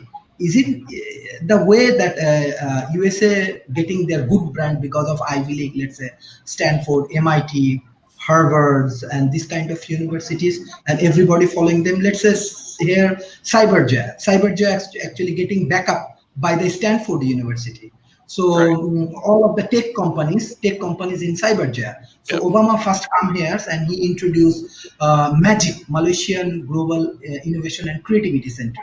So I think this is one of the major strategy and the strength still USA has. This is Ivy League University. Because of this university, they control. Let's say just in front of my house, they have Malaysian supply chain innovations. So they are getting backup by MIT. So here, all of the corporations, they are getting support from this MIT. So I think this is one of the major issues, like how they are knowledge based. I want to say knowledge based. They can control. I want to say in the Malaysian development, USA has contribution in that way. Yeah, I think. But see, my argument, Sharif, if we are so good based on these rankings, and I've seen these world university rankings and all this other garbage, why do we have the largest amount of coronavirus deaths? Why is our PISA rankings 37? Whatever happened to make America great again, being number one, or at least even cracking the top 10? Come on. The thing is, I have an answer, Nick. I have an answer because United States of America, they don't like to compare themselves with anyone else. They think that USA is the world. That's right. That's true. That's true. We don't even acknowledge the PISA What's score. this point? Now, granted, the PISA score is only several metrics. In other words, they're just measuring math, reading, maybe science. I mean, they don't measure a broad spectrum of skills that exist. But the thing is, to me, it's an indicator. It's not 100% conclusive, but it does indicate problems that we have, systemic problems that are not being addressed. One is obviously the coronavirus. We should not be number one, when the solution simply wear a bloody mask. And then there's a riot in the street about wearing it. I mean, come on. In other words, social distancing, wear a mask, wash your hands, mitigate. And now it's a big debate. Wait a minute. Can't you guys read? What are you debating? Here it is. Okay, but not only that, you can go pull all the studies on SSRN. You know, if you want to read the studies, the studies I keep reading, the data comes down to if you wore a mask and someone else wore a mask, it drops to like less than 5%. If you just wear a mask, they didn't, it's less than 10%. If you don't wear a mask, good luck, you get infected. I mean, come on. You don't need a PhD to read this stuff. Yeah, and you're telling us we can't follow this. I mean, it's ridiculous. I've had this conversation with Americans, the people who live in the divided states of the United States, or divided states of America, and they say we want herd immunity because I will survive because I'm tough. Yeah. And so that's the end of the story. You can't argue. I don't understand herd immunity. What are they even bloody talking about? Have you ever heard of smallpox? Do you know the Indians tried herd immunity? You know what happened? They all died. They died. It's a stupid concept. I mean, does it actually? Yeah. But, I mean, I'll tell you one more fact which was there on the news today. With typhoid and with tuberculosis, we had 79,000 deaths last year, only with tuberculosis in India. 79,000 deaths as compared to right now we are around less than 20,000 deaths with coronavirus, but 79,000 deaths only for tuberculosis patients. Right. Dylan, you wanted to say something, Dylan. Well, generally, when it comes to, I work with a fair amount of people who are questionable about the official story, and a lot of that comes from the fragmented social media that they partake in. When you have the access, when you have the ability to cut people out of your internet feed, it does leave you in an echo chamber. And a lot of people I know who are questioning the entire coronavirus thing started off questioning the official story, and then they started seeking other people who question the official story, and then it causes a feedback loop where now it is like just this complete and utter distrust of any source that does not confirm their bias. Okay. Yeah. No, I get that. I'm not excusing it at all. No, it's called being stupid. But the thing is, rather than be stupid, here's one place that you can go to, ssrn.com. Now, Sharif, you know ssrn.com, right? Everybody knows. Except when I teach at the graduate school at Northeastern, I say, everybody goes to ssrn.com. Oh, we don't even know what it is. Okay. ssrn.com is Social Science Research Network. It's the largest depository of academic journals in the world. Seriously, in the bloody world. You go to ssrn.com, you read through the studies. By the way, you can do it with almost any topic. You'd be surprised all these academics like Sharif write because they got to publish or perish into it. And most of them are objective because they don't care, because they got tenure. They can't get fired from their position, and they get paid huge amounts of money to teach students, okay, which is kind of a cush job once you get there. And they never leave, by the way. In other words, when Sharif... Nick. What? Do you have tenure? No. Are you kidding me? I'm just curious. I'm an adjunct professor. I can be thrown off at will. Okay. You know, the thing is, I've been adjunct everywhere, and that's bad news. I can be thrown off. Well, good news, they've kept me for 10 years. Yeah. And so, but the thing is, tomorrow they could say, "Hey, bloody, you're fired."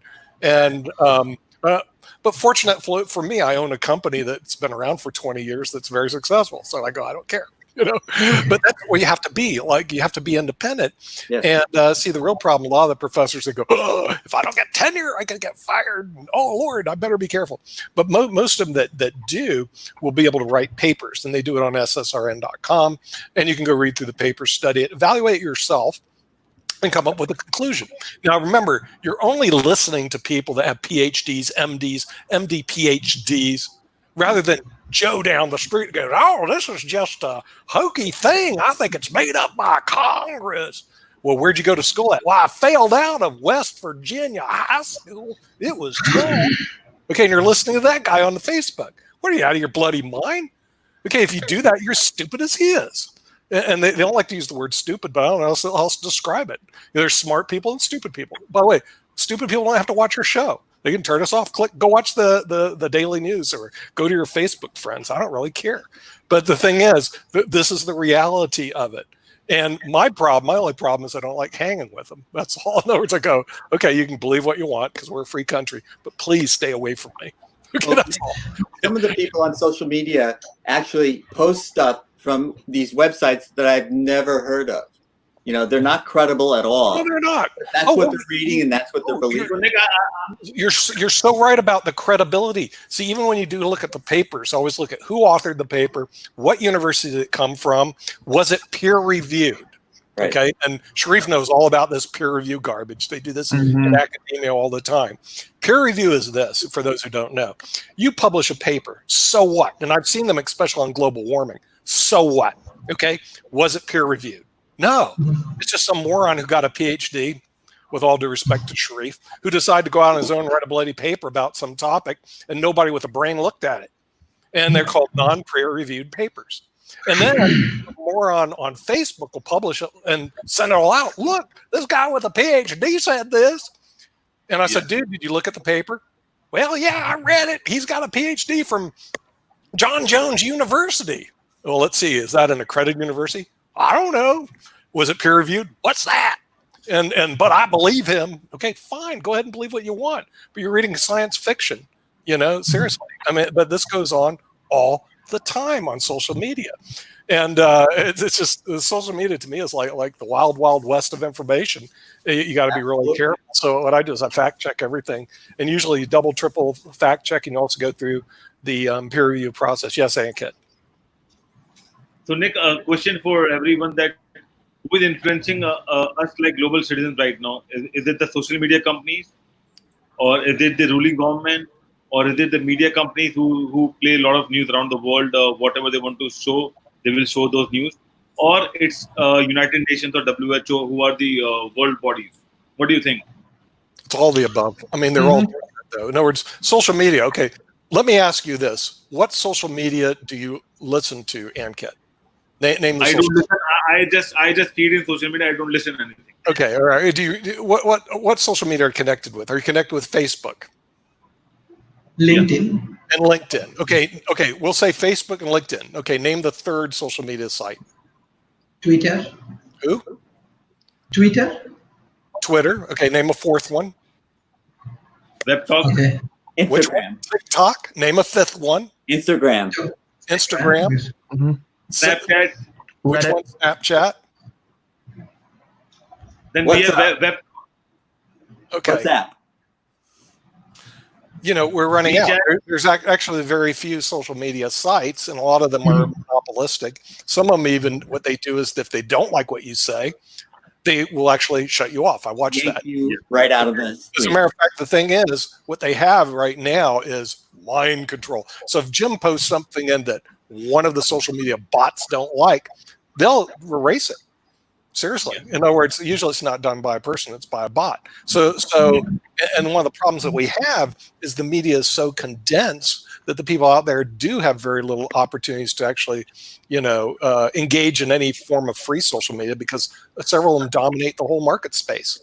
And same with the media in the United States, as we well know. Dylan's trying to crack in through his podcast, and he doesn't realize that 95% of the media in the United States is controlled by 5 companies. Oh yeah. Okay. In other words, and I can tell you because I've gone to the meetings, your odds of cracking into those 5 companies, good luck. Yeah. You have a chance getting a PhD in Malaysia. Mhm. Because they really, it's like a club, and guess what? It's a club, and you're not invited. I'm not in it. You're not in it. Nick, I've been rejected by more social media sites than I have been by women. So, Yeah, I mean, Pretty good track record. no, the thing is, it is really tough. So the thing is, breaking into the legal sites and stuff, really tough. Now, the reason I put SSRN is I realized after teaching at university for 10 years that people don't look at SSRN. It's almost like, who cares? But SSRN is a great site for almost anything that you want to research, and you need to get third-party people that are peer-reviewed, that are academics like Sharif, that have nothing better to do with this time except to study something ad infinitum, completely objective generally, because they have no real axe to grind, and then they publish these papers because they're required to, or they can't maintain their position at the university. well, Nick, it sounds like hard work what you're describing. Oh, yeah, but we don't want to do that, do we? No.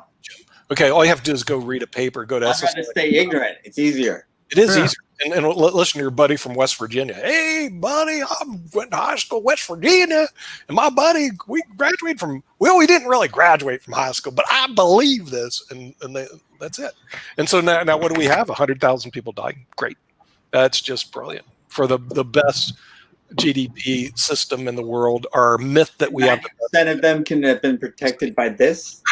Yeah. Sure. Mr. Nick, I want to add one thing. Is it like what we are discussing?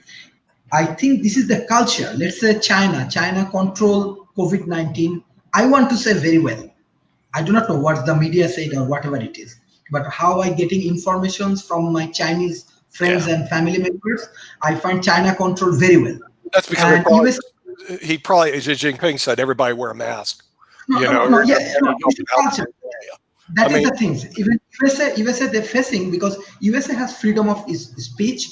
They are big democratic country. They have a lot of democracy. People believe in. I think they have different perception. Here, example in Asia Pacific, I can understand. Let's say Malaysian people, you say stop. So six hours they will be stopping their place. Yeah. But Well, I the think thing it's is, difficult. okay, Sharif, let's get real. Our freedoms are a myth. Okay, we believe we're free. We're believing we're free.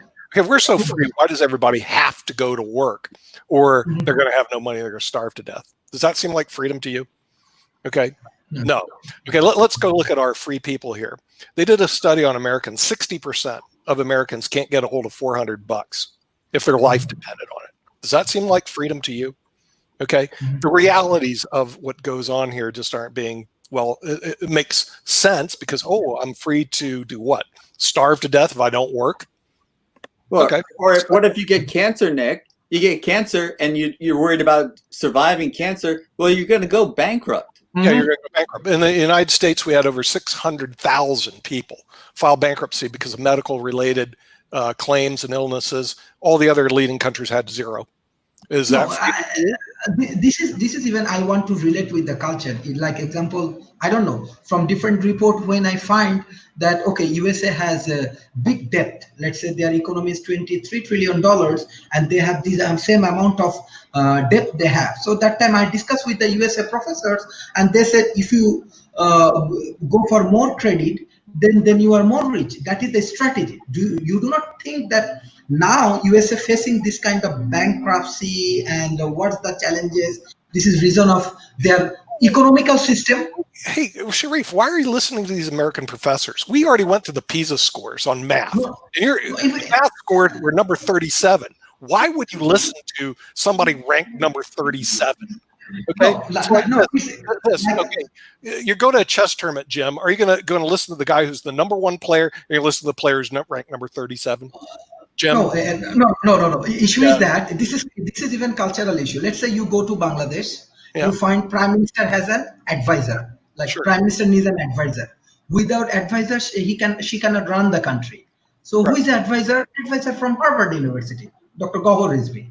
Yeah. So this is culture. You cannot avoid here, like Asia. Show me why Harvard should be number one. Give me data why it should be. I actually did go to Harvard just to go check it out. I shared how the university here. What's the big deal? These things, even example, Asian university, many private university, they listen that you are describing that USA education is not good, or you are giving analysis. They said, okay, IBM TV I do not want to see. Why? I don't want to argue against the American education. I teach. I'd love it to be number one. I'm sharing data. Data says it's not number one. Says no. I'm sharing experience. You are the first people. You are saying worthy. We are number one at that per capita. Like you are the first people, first professor. You are saying this kind of analysis, and this is very true. But example, you have to understand. Let's say those who handle university, dean, vice chancellor, all of them come from North America. So definitely, when they like bring 10,000 students in their university, every classes they teach American education is the best. American education is the best. American MBA is the best. We're good at marketing to the world. Like we've got good PR. From India, I have a view from India, Nick. What I've learned is that on PISA score, China is doing great, and China is at number one. So we all should go to China and study what Chinese study. That's how we can. Then maybe. And also, when you talk about America is good with marketing, and they have good marketing. We probably are number one. That's how they work it out. Yeah. Marketing, we're probably number one, but the math score is 37. 37 is not number one. Okay, if we're having by the way, panelists, especially from America, if you're having a problem that 37 is one, you're having a real math problem. Okay, but we do have problems also in that in China, for example, you want to go and see how they handled COVID. Okay, but people didn't want to tell the higher ups, the hierarchy, about the COVID because they were afraid that they would be disciplined. So there was but they also probably ways of COVID that happened were not talked about. Okay, they were in some cases. What they did is they threw masks on everybody. Okay, and then the article says it will reduce 90%. So they did Occam's razor. You know Occam's razor, right? I do. Okay, good, because you're in that, right? Occam's razor is if the simplest thing solves the problem, it's best to go the simplest route, okay, rather than a complex, equation to get there. So the thing is, they probably used Occam's razor and said, hey, let's throw on masks on everybody. And that's what happened with a lot of the countries that are doing quite well in the coronavirus. In the United States, that purportedly has the best education system in the world, wasn't able to figure that out. Now, come on, Sharif. How can we have the best educational system in the world and we can't figure out how to put on a bloody mask? Because we're rugged individualists. No, it's because we market better than anybody in the world. Yes. Mm-hmm. Yeah. We're good at marketing ourselves. So we got the rest of the world fooled. And those PISA scores, I bet most people in America, we'll test this out empirically. Empirically means we're not going to do a study. But Jim, we'll test it out as we get Americans on our show, ask them if they even know what the PISA score is. And they will say, I've been to the tower. And I'm leaving Tower of Pizza. Right? They won't. I'm willing to bet. Okay, we'll do is this, because we've done this with Shadow Khan, and we've done we're going to add Pisa. I'm willing to bet that out of 100, I think we have and we could just do 10. We'll be lucky to find 1 out of 10 that knows what a Pisa score is, even knows what it is. for Nick, you have to ask this with Lynn. I mean, Lynn is there, so you must have asked to leave. And I must say goodbye. I love being on IBM TV, but I must leave. And Okay, Jim. I'm passing the baton to Lynn because he's sporting a shirt. That makes Yeah. it great. I'll get my Tory Richards shirts on next time. I have, it's just fish. You can't see them, but they're Really? fish. Yeah, I know, right? I have, like I said, I got a bunch of them over here. I'll bring them out Okay. next time just for you. I think Jim is leaving because I was a little hard on him yesterday. A little. Oh, No, he said you were so hard on him. He was thinking about jumping off the Golden Gate Bridge. it was the Allman Brothers song "Tied to the Whipping Post" that kept flashing through my mind. Yeah, yeah. So now he's going to go out and spread the word in the Socialist Republic of Northern California. Okay. Yeah, that's right. Yeah, Family Dollar Store. I got it. Family Dollar Store. Family Dollar Store. Okay, tell us a little about the Family Dollar Store. People who have just arrived. Well, I did a presentation on it this morning. I think we got a few new customers, which is really great. So I own the family.dollarstore.com, which is an online dollar store. We have 4,300 items. We are basically sponsoring the Money Masters PBS. We're one of the sponsors. We're giving half of our profit to Money Masters PBS, but for the next month and a half, or till the end of July, we're giving 100% of our profit to Money Masters PBS because we love the mission. And of course, the mission, is everybody should know if they don't, is basically to reduce the gap between poverty and financial sustainability and to provide financial fitness to people. Started, as my understanding, Nick, you can correct me if I'm wrong, that it started with basically trying to educate kids. Yeah. But however, in this day and age, when especially here in the United States, we're being hit so hard by COVID and so many businesses are shut down, people are on unemployment, financial fitness is something that should be very important for everybody. So anyway, we have, as I said, 4,300 items. We have a promotion that's going on right now. We have what's called gift tokens. They function just like gift cards for people. If somebody signs up to become a customer, they get $5 worth of gift tokens. But for this month, for the first 100 people who sign up through IBM TV by going to the green button and clicking it, there it is, the green button, shop at the dollar store. And if you're colorblind, and somebody was telling me yesterday that somewhere around 12% plus of the male population in the United States is colorblind, which is interesting because my father was. And back then, if you were colorblind, you couldn't even get a license. So I'm surprised that he did, because he obviously knew where the green and the red were on the stoplights. But in any event, so push the button, become a customer, and for the first 100 people who signed up to become customers, we're going to give them an additional $5 of gift tokens that they can use on their first purchase. So they'll have effectively $10 for the first purchase. Shipping is free for purchases over $25. So let's say, for instance, you would like to buy some dust masks, and we have those for $25 for a pack of 50. Okay, you go and we're going to see it here in a second. Okay, let's stop right here on the dust. These masks. These masks you can use for COVID-19, right?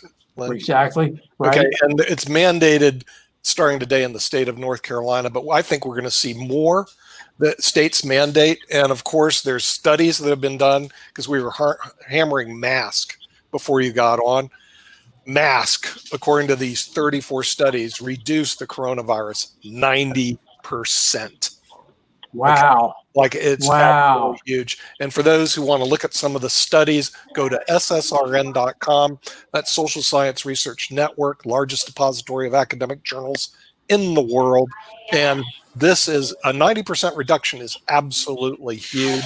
Some is better if you wear a mask and they wear a mask. So don't negate that.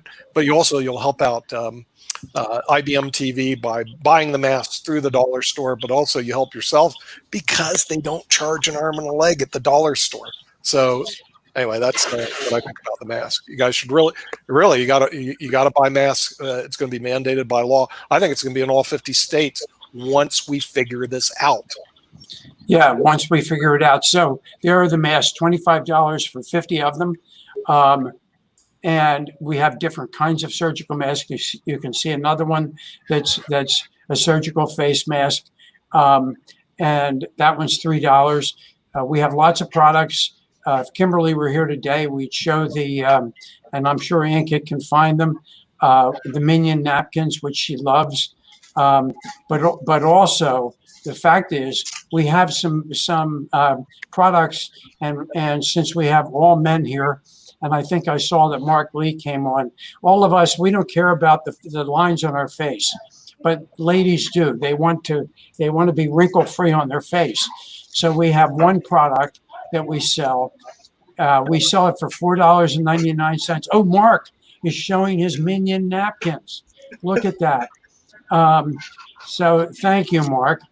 No problem. Anyway, so the point is, for this one product that we sell for $4.99, Amazon sells it for $67 plus shipping. Same product, there it is right there, the Genesis Solutions line-free lift. We sell it for $4.99, and Amazon sells it for $67. Same number of ounces in the bottle, same product, no different. There it is. So for all the women who are watching, or for all the men who want their wives or their significant others not to have lines in their faces, why not buy it? So anyway, and so here's what we're going to do. For anybody who becomes a customer between now and the end of the month, we're going to give an additional $5 worth of gift tokens. For anybody who recommends someone who becomes a customer, regardless of whether it's between now and the end of the month, we are going to give them an additional $5 worth of gift tokens, plus the person that they recommended will get $5 worth of gift tokens. And then for anybody who orders 3 orders from the dollar store, from the Family Dollar store, we will also give them an additional $5 worth of gift tokens. And as Mark knows, because Mark has bought from the store, and as Ankit knows because he's heard me enough, every time you shop, you're going to get additional gift tokens. But then, just because Jim is not here right now, we also have CBD products on the site. We have CBD patches with lidocaine. And I recommend to all chess players that if you're chess players, put them on your arms, because moving chess pieces around the chessboard can be extremely stressful on your arm. You know, those big pieces, I think, what are they, 1.5 inches in size? But if you're going to play Sasha, then definitely get them and put them on your head, because it will reduce the pain from playing Sasha. And there are lots of other great things on the site. Goodness gracious. Am I the only one now in the on TV? I guess No. not. We got people that are behind the scenes. We go backstage, we go forward stage. So Yeah. you're never by yourself, Lynn. You just here. see everybody who's behind Yeah, the okay. backstage. But yeah, we do encourage our listeners, go to the Family Dollar store, go to IBM TV, and you'll see a big button. Just press that and it'll take you right to the dollar store. I've done it. You can order online, get your face mask, because it's going to be mandated. If it isn't in your state yet, it starts in North Carolina today, but it's going to go I think, throughout the whole country. But it doesn't even matter. Even if the fools in the government don't figure this out, the studies have already come out, 90% reduction in COVID-19, 90%, the truth about masks. And it's not just this one newspaper, 34 independent studies, and they all agree. So let's not be dumb. If you want to be dumb, go watch the other channels because they won't even talk about it. But the masks are, it's just a great idea. And you can buy the masks from the Family Dollar store. Just go order them online. They'll deliver them to your house. Stay safe. Shipping is free, but only in the United States right now, because that's where we're operating online. But that will soon happen in India, because we're working on a program for India, and then we intend to take it around to the different countries.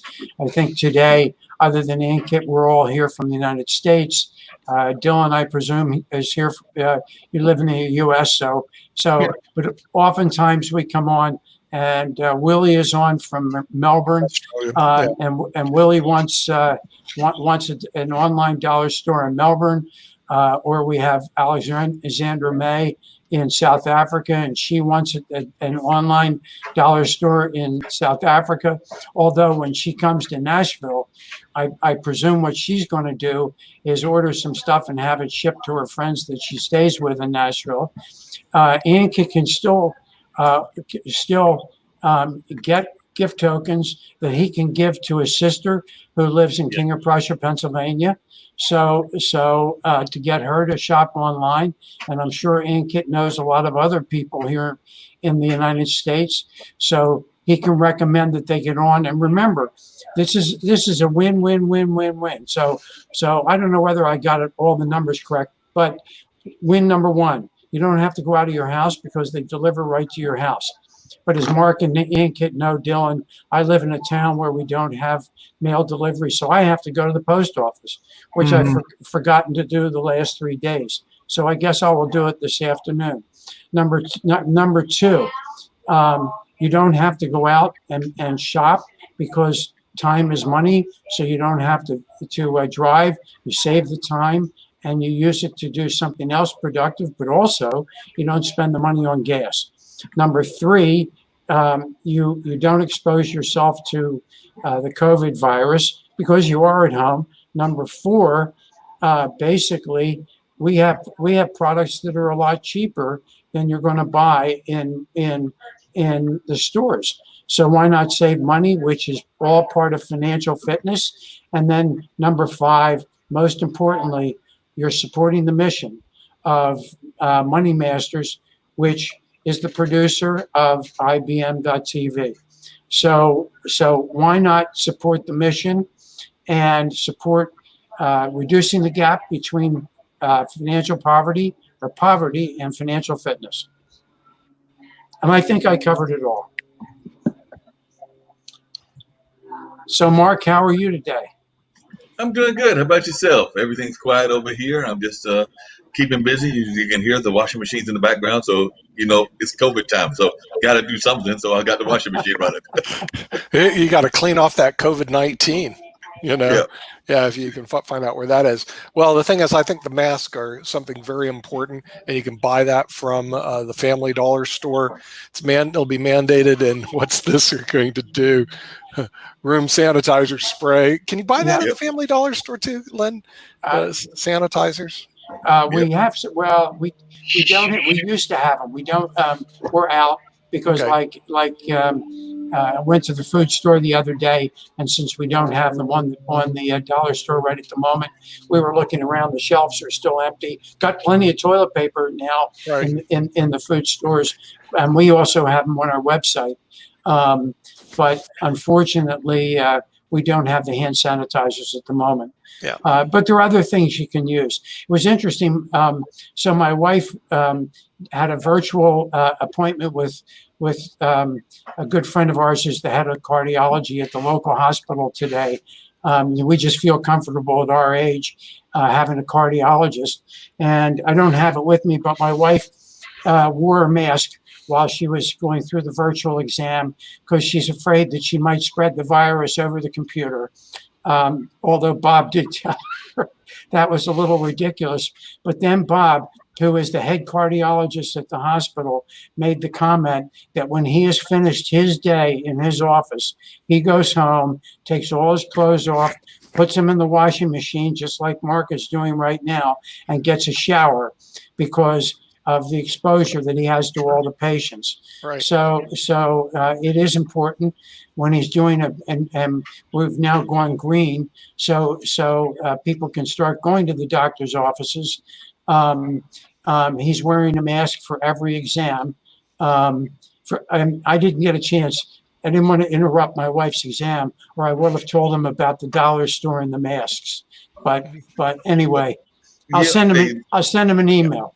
Send him an email. Lynn, you'll be really excited about this. I was on Facebook. I think it was it yesterday, Ankit, or was it the day before? And I got really excited. The reason I got really excited was because I got this box in my mail. Can you guess what that box was? It might have been the masks. It was a box of gifts from the Family Dollar store. Oh, so a I whole got box. a Family box Dollar from store. you. All right. So There you I had a go. box that included the Minions that I showed earlier. It had the napkins. It had a clipboard. It had a bunch of other things that I had ordered from you. But Ankit and me were on Facebook at the time. I think I stopped in the middle of the conversation. It was like, Ankit, guess what I just got? So I got really excited about it. So I just wanted to let you know that I had that excitement when the box came to my door. Yeah. Now, Mark, you're a podcaster. Yeah. What's that? Go on, Ankit. So Len, there is one more thing. We need to start one more campaign that a person can order and they have to take a selfie once they receive Family Dollar store item on their Facebook, and that creates a lot of reality that people are ordering and people are getting their stuff online, and then that creates kind of a campaign. And that also right. Well, you know what we can do? We can do a collage of people with the pictures of them buying on the dollar store. That's what I told you. Yeah. Yep. So this morning when I was on a meeting and there were a bunch of people on the meeting, I signed the lady up as a customer who was running the meeting. So hopefully, as soon as she found out how fast it was, and then I sent her another $5 worth of gift tokens, and everybody was watching me do it. They could see her account, they could see it arrive. She could say to him, "I just got my email that I got $5. And Mark, since you've been such a good customer, I'm going to send you $5 too." How's that? I appreciate that. Boy, this is. I think people should stick around IBM TV because money just keeps flowing in. Yeah. Hey, Mark, you're a podcaster, right? But you also have a show on IBM TV, right? I do. The radio show with Can Mark you Lee, tell- and we've can you had some tell the great audience, guests. a little bit about your show. Sure.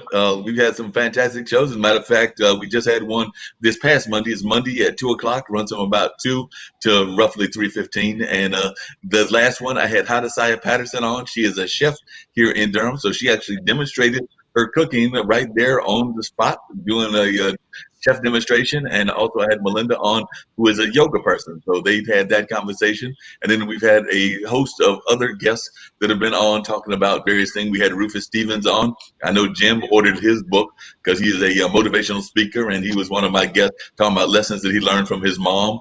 And then we had the young lady that was a career coach on from Australia. So we have great guests. We try to have at least one or two. I also had the filmmakers on. I think that was about 2 or 3 weeks ago. Then we had a filmmaker on, so as well as a comedian from, of all places, right around the corner from Ankit. She was from Pakistan, so had her on, and we've had a great guest. Like I said, the difference between that and the main podcast that I do on that night, because I have my Monday night Straight Talk with Dean and Mark, is that the one on Monday night is more of what I call a dinner table conversation. So it's multiple guests. We might have as many as we've got here right now, 5 or 6, whereas I try to keep it a little bit limited. That was a suggestion of Ankit. So we try to keep it at like maybe 1 or 2 at the max. I think I might have pushed it to the limit with 3 one time, but for the most part, it's 1 or 2 guests on that show, whereas the podcast in the evening is more of a dinner table kind of conversation. I like to call it my own private dinner party. If people remember the old dinner parties, I did not have those. I have friends from New York, DC that used to remember the dinner parties before COVID. So I just think of it as like me inviting some of my favorite folks that I would like to have a conversation with and having a conversation with them. Right. Okay. Yeah. So everybody, you can listen to Mark Lee. He has a radio show. He also does a podcast in the evening. He comes on IBM TV at 2:00. So stay tuned to his show. It's a variety show. They have a lot of different people there. Great show. Make sure that you go there Monday at 2:00 Eastern Standard Time. For those who can't make the show, I believe they're recorded and you can actually pick them up later. Right, Mark? You can pick them up on YouTube. You can pick them up on some of the other platforms that we use, like Facebook. So you can definitely go back and listen to them in the past. So definitely, and we also put them on our platform as well, meaning the one that I do with Straight Talk. So yeah, there's several ways that they can be heard. Yeah, and IBM TV, from my understanding, we actually store them so people that if you miss a show, you can actually go watch the prior shows. And almost everyone, all the shows are different. Okay, so the thing is, you're going to get different content, different people all the time. As they say in Pawn Stars, you never know who's going to walk through that door. There you go. Exactly. And then IBM TV, you never know who's going to actually show up to the IBM TV. But so make sure you tune in to Mark Lee if you want live. You can do that Monday at 2. And also, there is an interesting thing about our IBM TV. You can actually post comments on that. So during the live presentation, so you can post comments. I think it's just pretty cool. So anybody who's listening can actually type in the comment section. It's like a little chat section. I think you have to register to do this on the IBM TV website. Here we go. I like Mark. There we go. See this? Mark, and look who it is. It's Alexandra. It's Alexandra. How'd she get on? Okay. And tomorrow at 9:00, we're going to have our first show from Lagos, Nigeria. So wonderful. Get up early in the morning, 9:00 Eastern time. It'll be our first show from Lagos, Nigeria at 9:00 in the morning. And for those who like Alexandra May, she comes in from South Africa on Sunday. So you have to watch her show at Sunday. It's 3:00, right? Ankit, is that when she's on? Yeah, Alexandra May's Musical Cafe Sunday at 3. I'm ashamed. Wow, who did that? They made all the. I'm not completely colorblind. You made it all red. I thought that was orange. So that's orange. I told you, Mark, I'm not completely colorblind. I'm only partially colorblind. So how'd you make it all red and orange? So I have to say that I was on Alexandra's show, just watching a little bit of it on Sunday, and she had a music professor from the University of Delaware, which is literally about 55 miles from where I live here in Pennsylvania, and a couple of weeks ago I was on her show, and she had some people from North Carolina on the show. So people need to know, like everybody else here, she brings, and like Mark does, she brings people in from all over the world.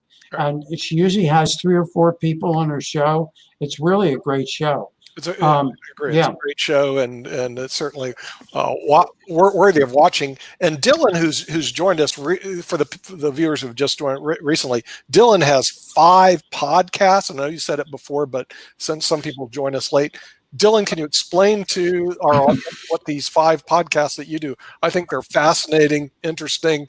Ankit's taking notes because we plan on stealing all your ideas and developing it. But Dylan, let them know what the podcast are you doing. Good artists steal, right? No. We operate about 5 shows right now.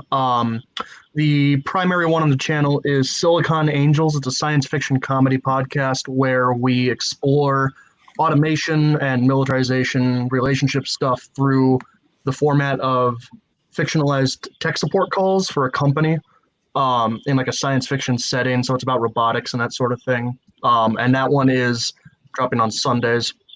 My writing partner, Zach, has been operating a one-on-one interview podcast called I'm Nobody, where he will invite guests to the show.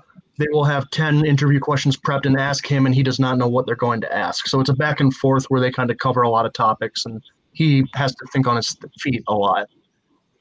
He and his partner also do a podcast called Zach and Sue's High Five, where they each come to the show with a 5-point list between them, covering whatever kind of topics. They tend to focus on pop culture, that sort of discussion, what kind of reboots they would like to see in movies and how you could do it differently, movies that affected them really dramatically, best soundtracks, that sort of thing.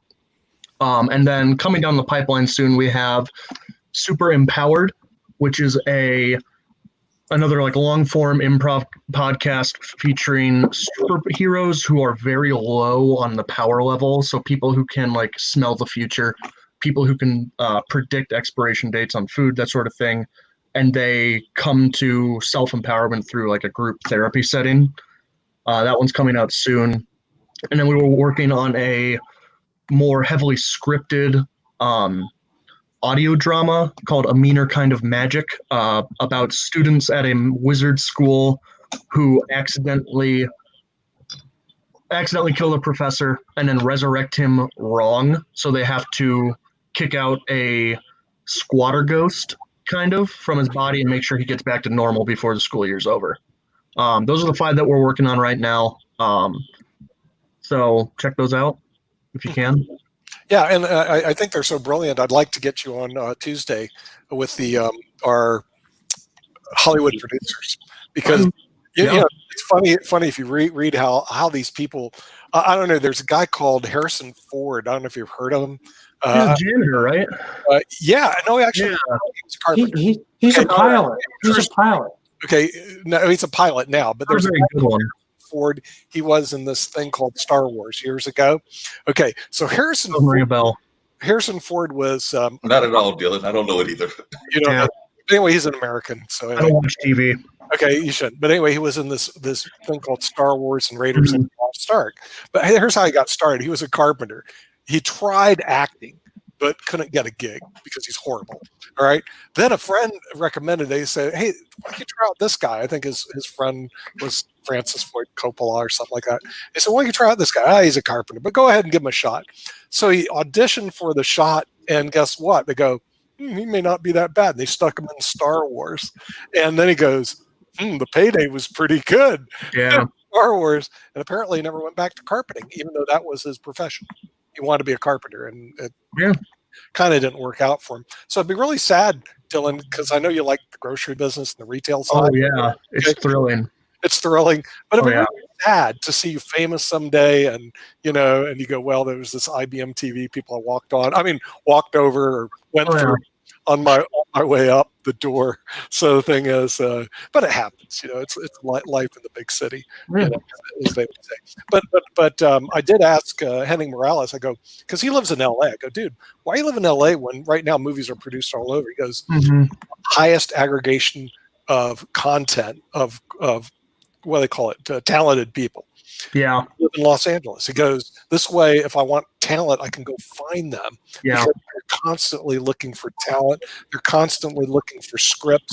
But we find out that it's really a tough job for them to be producers, because they got to continually go out and try to drag in talent, drag in scripts, and it's harder than you think. You know. Hey, Nick, this one problem though, because he says he's got to get his talent from right there in California. But I was on here earlier today, and I think that Dylan told me he found some really good talent, including a young lady from Ecuador. And I'm thinking he probably found them in Boulder, not necessarily in California. Am I correct? Did you find your Ecuadorian actress in Boulder, Colorado?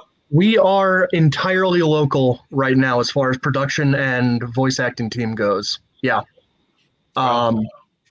Maybe one or two. Some of the other podcasts, like Zach's I'm Nobody, interviews people kind of from all over, because I can do that on the phone very easily. But Silicon Angels and most of what we're planning right now, our team is localized to this area of the state. Yeah. Okay. Well, we can expand that. Oh, of course. I'm not saying it has to be, but because the thing is, that's the reason I told Henning. I said you can't ignore Ankit over there, who has 1.3 billion followers, you know, and bring in the Indian community, because one thing great about India, I always thought, they speak English over there. I mean, you know, you'd think that would be a hard thing to do, but it is.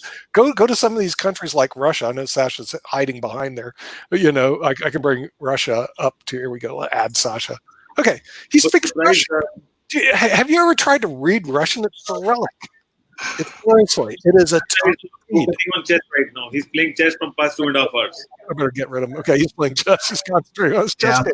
But the thing is, it is hard to read. And so they have like I'm trying to learn Mandarin. Okay, I like one or two words, but it's so tough. India, they have 1.3 billion people who speak it. Most of them do. So I was going, wow, that's a nice demographic. And they do so also, I believe, in South Africa. So that's another 34 million. I keep adding up millions. I go, hey, those are pretty good numbers. But yeah, if you have a chance, Dylan, I don't know if you've seen Ellie's Musical Cafe. It's on Sunday. You got to go check her out. She's absolute phenom. Not that I'm plugging her. Absolute phenom. I've already told Kim. I said, I don't know how long we're going to keep her, and she's going to get a contract. And she'll say, goodbye. I'm going to be working with Taylor Swift now. Goodbye. You know, they'll give you the Hollywood wave. Goodbye. Yeah. Nick, and I've actually got to get ready to bounce because I got to get over to, like I said earlier, I had another meeting earlier, but I've got to go down to the Carolina Theater and MC a virtual event that's going to go on since everybody's doing virtual. I've got to go do that. But before I get out of here, I'm going to let Dylan know this. One, I need to get in touch with you at some point or another, Dylan, so we can continue sharing notes about what's going on in the podcasting world and everything. And then the other thing is, I'm just going to let you know right now, Nick wasn't going to tell you this, but she's also not bad on the eye. So you might develop a crush on Alexandria as well. So I'm just warning you ahead of time. I've yet to meet a woman I haven't yet. So there's that. Should I drop my email in like the chat or something, or should You can drop it in the chat, or you can just send it to me. The email is bluesradio@gmail, or you can send it to Ankit. Either way. Okay, cool. Thank you, Mark. I appreciate everybody. The guy over there, he knows 1.3 billion people. So you just have send it to him. He knows everybody. Cool. I have Ankit's exact CC me. What? 1.3 billion plus one Dallin Terry. So I'm adding my contact list.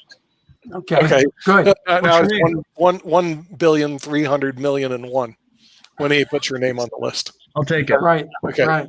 So that's what he's going to do. So yeah, it just keeps adding up. But yeah, I think there's a lot of good programs that we have on IBM TV. Mark is on Monday. Certainly want to hear him. And then also afterwards, it seems like he's got another show that's really good afterwards. It's a podcasting show. So if you have an opportunity to attend to Mark Lee's radio show. But Mark, you've been doing this a long time. How many years have you been doing I started radio when I was in my high school years. My folks started a community radio station when I was a preteen. So that would have been around 1976. I would have been around 13 or 14, and I'm now 58. So you do the math. It's been a long time of doing this whole radio thing, not just podcasting, but definitely in radio and media. I've also worked in newspapers, dabbled, and I do mean dabbled, the world of television. So definitely have been involved in the media for a number of years. I can't do the math because my PISA score isn't that good. I'll be 58 a week from today, so 44 years. He's going to try to do the math. 40 years in the media industry. Wow, a long time. And your parents were in the media industry also as well. Wow. Yes. So we're grateful to have an experienced pro on IBM TV who can show us the way, the truth, and the light that we can't see as we're doing our programming. But yes, good to have you, Mark, and hopefully we'll get people watching Monday at 2:00. And Ankit, we just got to make sure the business economy has a hard stop so he can get on. You know, but you should know, Nick, that while we do the business show, Mark is also doing one more show on Monday morning. He does one on Monday morning also? Wow. Yeah. What time is the one special Monday interviews morning? on Monday morning on IBM TV. Is that on IBM TV? Yes, it is. Yes. What time Monday morning is it? What time? 10 o'clock. Those are the ones that I pre-interview and usually can interview. He does a pre-interview anytime, but on IBM TV, it's around 10 o'clock. Okay, right, pre-interview. Okay, and so we're already doing the business economy show during that period of time. So yeah, and the business economy show is getting a little crowded. So we're going to push more people to Friday because this week I think we got the dean of Washburn University Law School is going to be there. The editor of The Street is going to be there. The person who's the dean of the University of Illinois Business School is going to be there. And usually Pulitzer Prize winner David K. Johnson shows up also. So it becomes a pretty crowded group on Monday. So I interviewed 20 financial advisors last night, 20 of them. And we're going to be bringing them on Friday because it's just too crowded to bring people on Monday. And like Ankit says, you can't have like zillions of people in the room. It becomes a crowded room. Well, actually, it breaks our system down. We can only have 6 on at any one time. And then we got to break it down, and 10 total in backstage and on stage at the same time. So we just got to manage the systems that are here. So, okay, well, yes, good to have you, Mark and Lynn. I'm glad that the Dollar Store is supporting the mission of IBM TV and Money Masters. Our mission is, of course, to help people save money and also be able to invest money. We do have an investment show that goes on Wednesday at 1 o'clock for those who are interested in hardcore investing. In other words, basically basic investing that you should learn years ago. Sasha Starr does that. And this Saturday, 2 days from now, we're going to have Sasha Starr is bringing the number 3 player in the world, chess player in the world, Alex Shirov will be there. Oh, wow. Alex Shirov. Okay. He'll be there Saturday at, I believe, 2:30. They're going to start. And there are cash prizes that are given out. Okay. And all you have to do is register, guess people's move, and you get cash prizes. No entry fees. It's like the Dollar Store, something good. Wait, what is this? Is this him playing right now? Yeah. Oh my Lord, he is really over his head. He's playing an international master. Are you kidding me? I think more than 2.5 hours or so. Well, actually, he's holding on. That's pretty good. But I'm telling you that he's playing a top player. It's just, this is going to be a tough game for him. Oh, but he gained rating. So he's having a good match. But still, he's playing what they call an IM, an international master, which for those people who don't know, it's like one of the top players in the world. You get titles. IM is right next to GM. Did he get that? Wait, is he playing black? Did that guy blunder? Yes. I think he's playing black. Oh, no. Oh, Sasha's on. I didn't think he heard me kibitzing. Did he blunder? Oh, my Lord. Hey, all right. Did he resign? Oh, my Lord. He beat an IM? Are you kidding me? Are you bloody kidding me? An international master made that mistake? I'm in 17th place out of 91. Lord. Not so bad. Are you kidding me? You cannot be serious. I can't overlook the fork, but still, that helps. Wow. Now, who's this?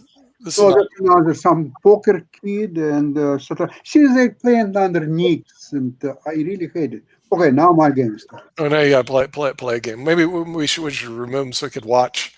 So he doesn't get interference. For those people who don't know, this is live chess action on Lichess. For the people who don't know, lichess.org, it's a place where you can actually go play players all over the world for free. They don't charge anything. This is invitational tournament. It's organized by Shirov, and you can play only by invitation. Okay, so this is an invitational that he's playing at. I just didn't want to disturb him because I can tell you it is hard to play and be disturbed at the same time. So, I want to get, maybe I'll remove that. So no, I got used to it. You're okay for the kibitzing? Absolutely. Because I love to kibitz. Yeah. For those who don't know, kibitzing, it means you just keep talking while somebody's playing.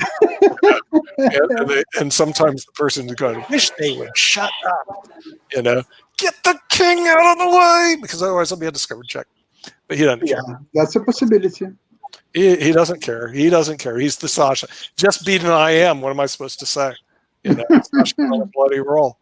Okay. All right. Let's see if he's going. Whoa. You're going to play C3? Stop that. No. C3. Okay, you can do that. That's okay. That's good. It's time now. I'm happy. It's the time, baby. Now I'm happy. You got him. Rack up the points. What's his rating anyway? 2133. He's not that good. Sucks. The IM win was impressive, and we didn't have time to analyze the game. That's way too bad. Up on time. Sasha does good on the time thing. Are you serious? Okay. Let's keep the rules. You want the rook? Okay, I wanted to play there anyway. Oh, we let you fork them. Are you kidding me? Are you kidding me? What are these people doing? Do they know how to play chess? Yeah, get rid of it. I think they respect me too much. Okay.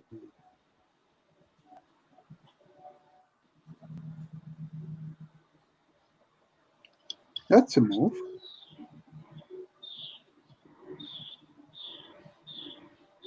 Sasha, you're playing with which player? Sorry, what did I play? What's the name of the opponent? That one I really don't know. It's a no-name opening. Okay. Or Patcher's opening, actually.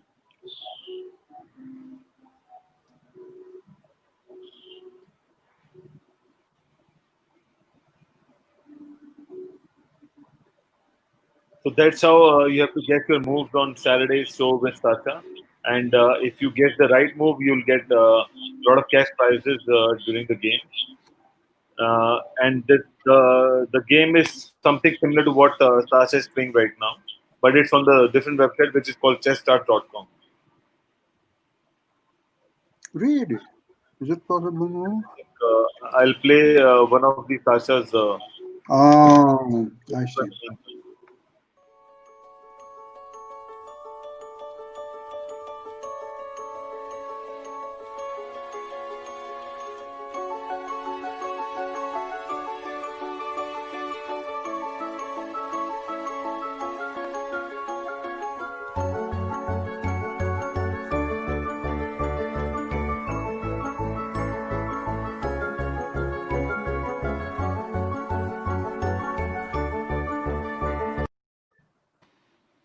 And apart from Chess Start, Sasha do one more show with us, which happens on Wednesday, 1 p.m. EST.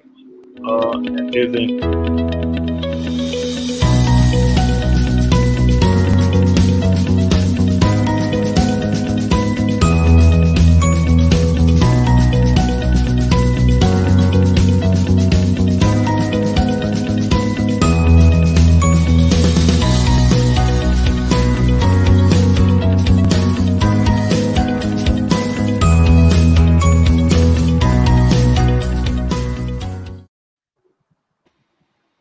And Lynn, tomorrow we have a show produced from Nigeria at 9 a.m. EST by Michael.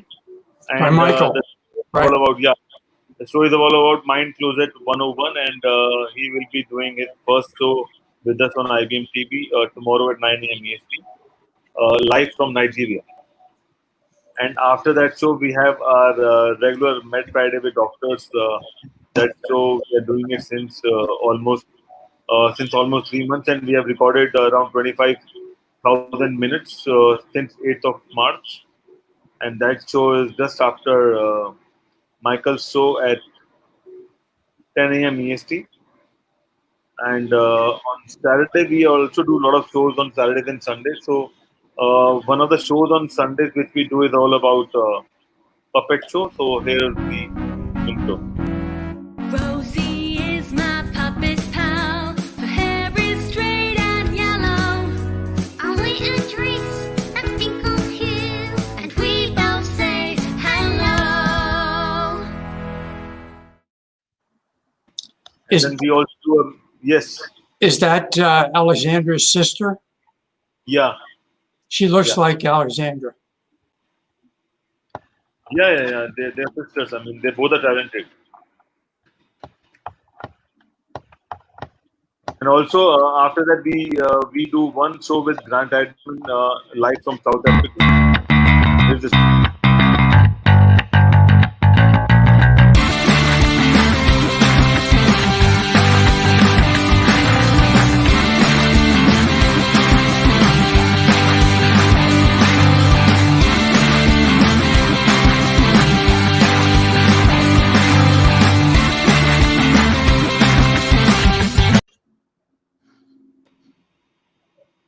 And then we do a show with Tammany and Nathan, and that show intro is right here.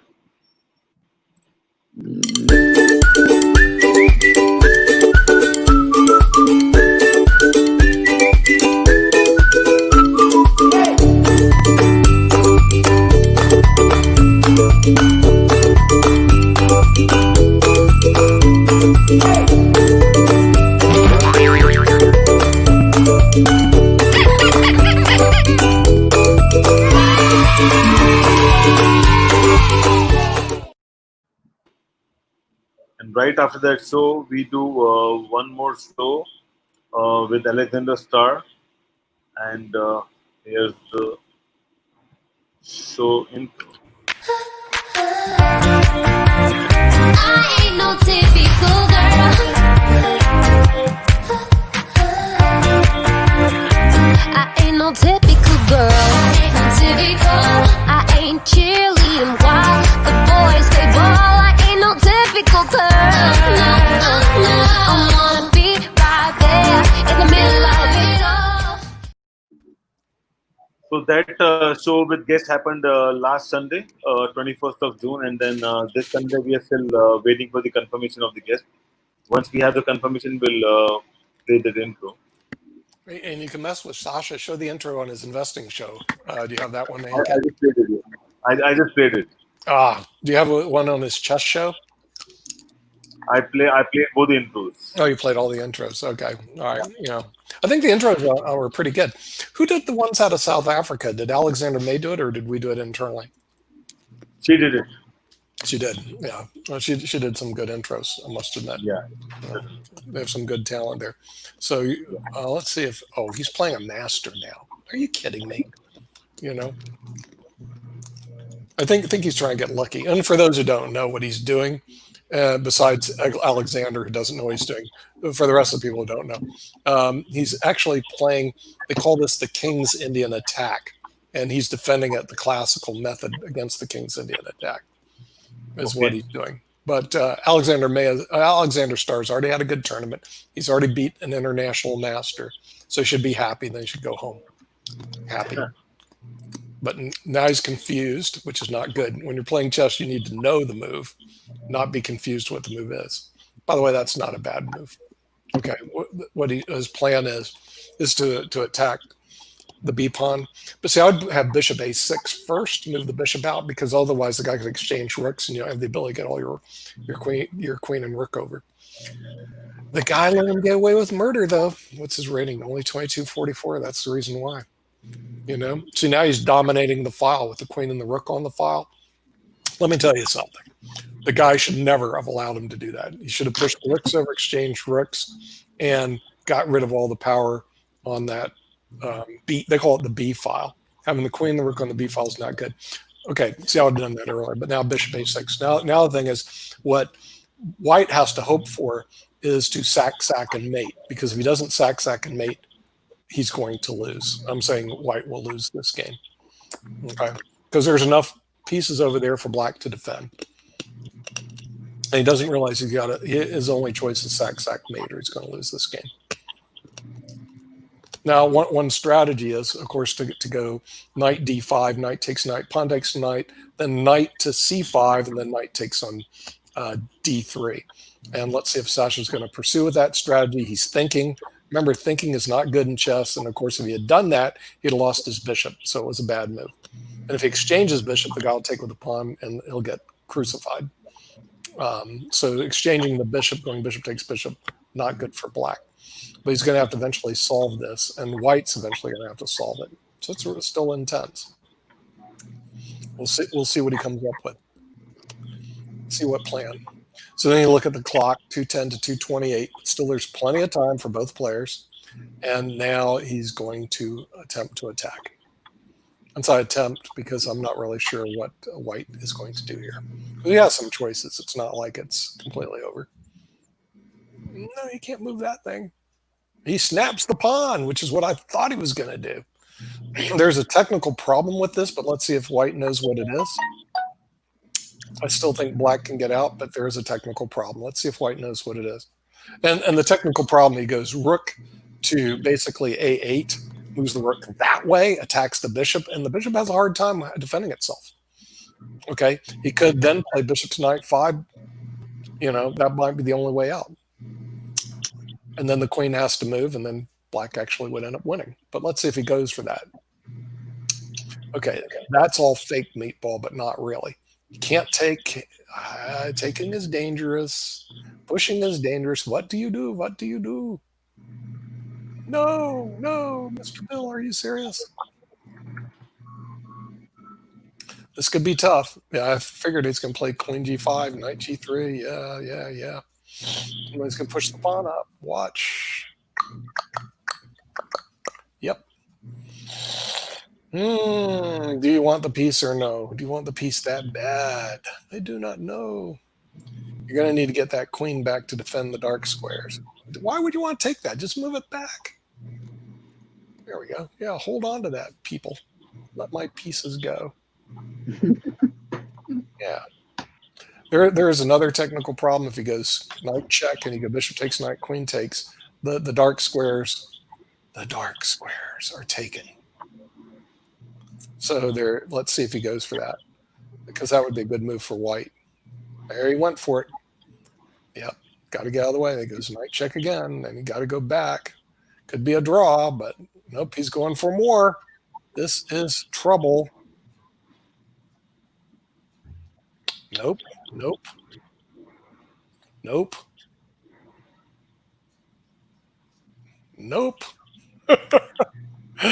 What does that do? We'll see. We'll see what white comes up with.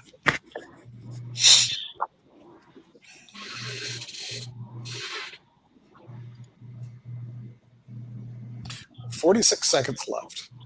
44 seconds. 43. 42. Pawn take. Now, do you take the pawn? Yeah, of course.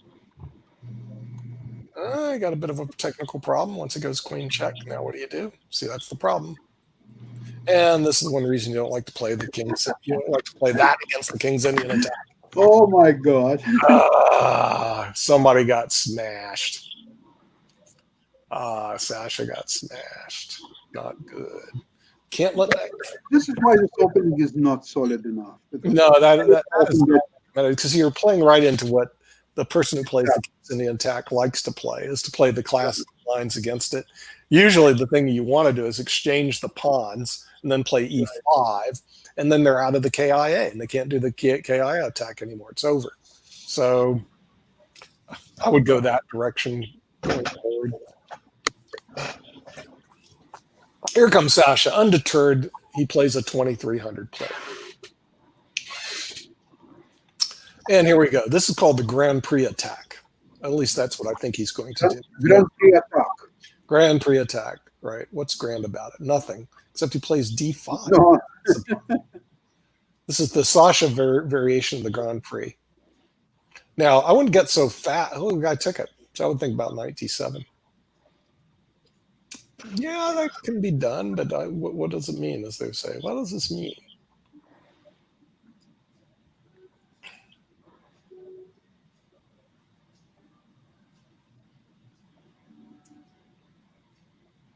Now, 23. God, Yeah. very scary name.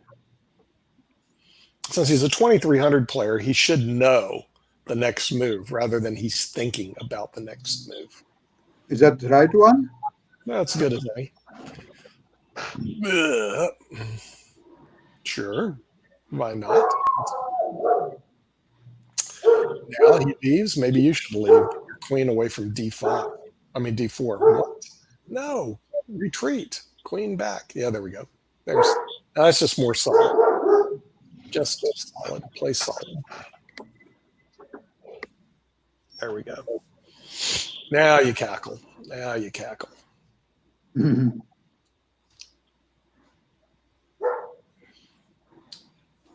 Sasha Starr again up on time. Sasha believes I'm being up on time, but listen, you still got the game. Okay. Let's see if he's going to get King B1. I like that move because there's all sorts of tricks and traps you can do on that. Yeah, what I'm thinking about how to do it right. the right way? There's a lot of things that you can do here. Hey, what about the H attack? Sasha, the H attack. You got an H, and not that, the H pawn. Attack with the H pawn. There you go, dun dun dun. Fisher loves it. Good. But Bob, it's very problematic. try and open like a tin can. It's problematic to move. Oh, it's no problem. No problem for you. You're Russian. There's no problem. You know. See, he's scared. He's tempting. He's going. Sack, win. There we go. There you go.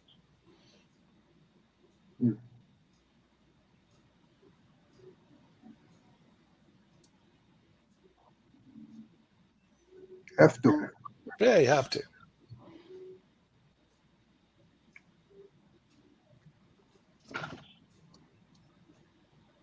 Yeah, when he takes, just go. Yeah, just drop the queen back one. Square. Absolutely. Who cares? It's just a pawn. There we go. Yeah, the H attack coming in strong. Yes, that's what I was trying to set up. There you go. Yeah, he has nothing. And he helped me somewhat. Help me, Spock. Help me. Well, you're way up on time. He only has 1 minute, 25 seconds. You got to figure this one out. You still have your dark squared bishop. You're in good shape. You got the dark squared bishop, dude.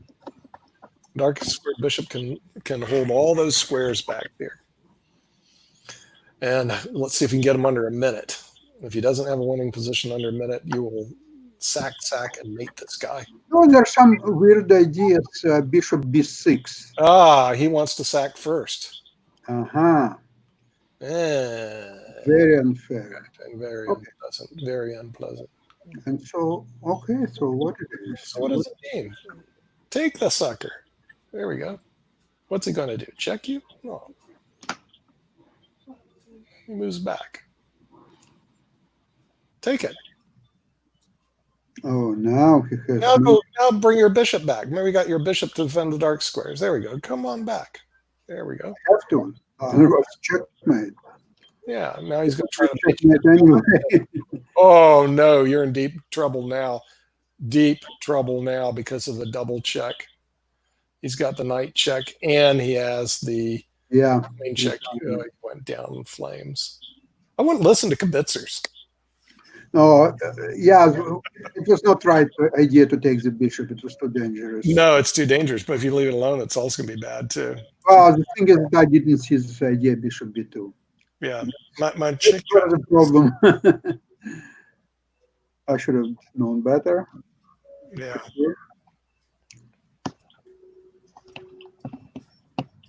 Are you playing again?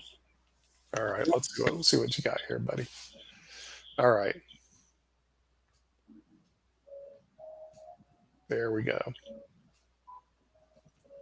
He's not going to let you do that. Yeah, get rid of him. Interesting. Attack! There you go. Incredible. Look, he doesn't care. He doesn't care, no. Can't you just take that? Queen check. Knight back, pawn up, and you win? Okay, all right.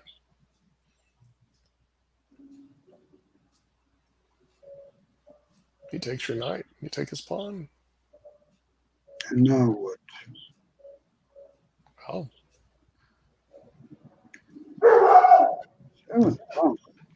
You can take his c pawn off, or else you go queen. You can take that off. Just c6 pawn. Yeah, that's a big pain. Awesome. That is maybe I'll do something here. What does it mean? Do I need it? Do I really need it? Well, his queen, he's eventually going to play pawn to c7 unless you get rid of his stupid bishop. I'm not sure how you're going to do that. No, It's also impossible. Huh. No, you can. It is a problem. But you could go knight h5. That would get rid of Yes, exactly. Eventually, it would get rid of it. Exactly. Knights on the rim are dumb. But I don't know how else you can get rid of it.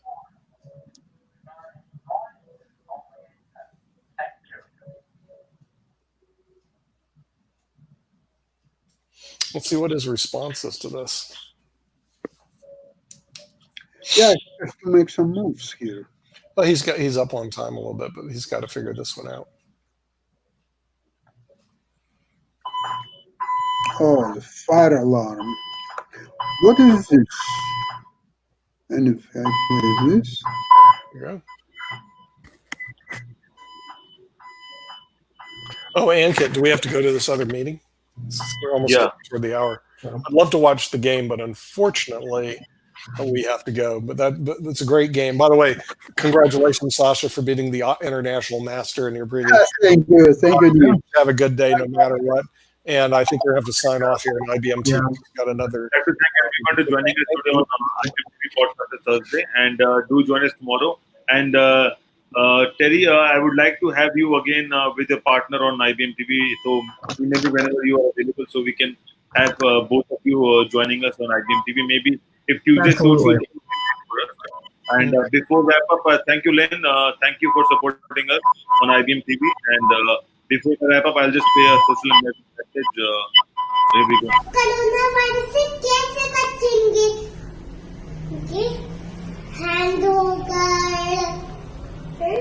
और ऐसे अपने खांसी जब आएगी तो ऐसे करेंगे अच्छू अच्छू और कोरोना वायरस को धन्यवाद हमारा म्यूजिक सुनने का. So that's the wrap, and thank you for joining us. See you tomorrow on Med Friday with Doctors, only on IBM TV, 10 a.m. EST. And before that, we have a new show coming up live from Nigeria, produced by Michael, Mind Closet 101. So do join us at 9 a.m. EST. Thank you, and it's time to wrap up. Bye bye. Take care.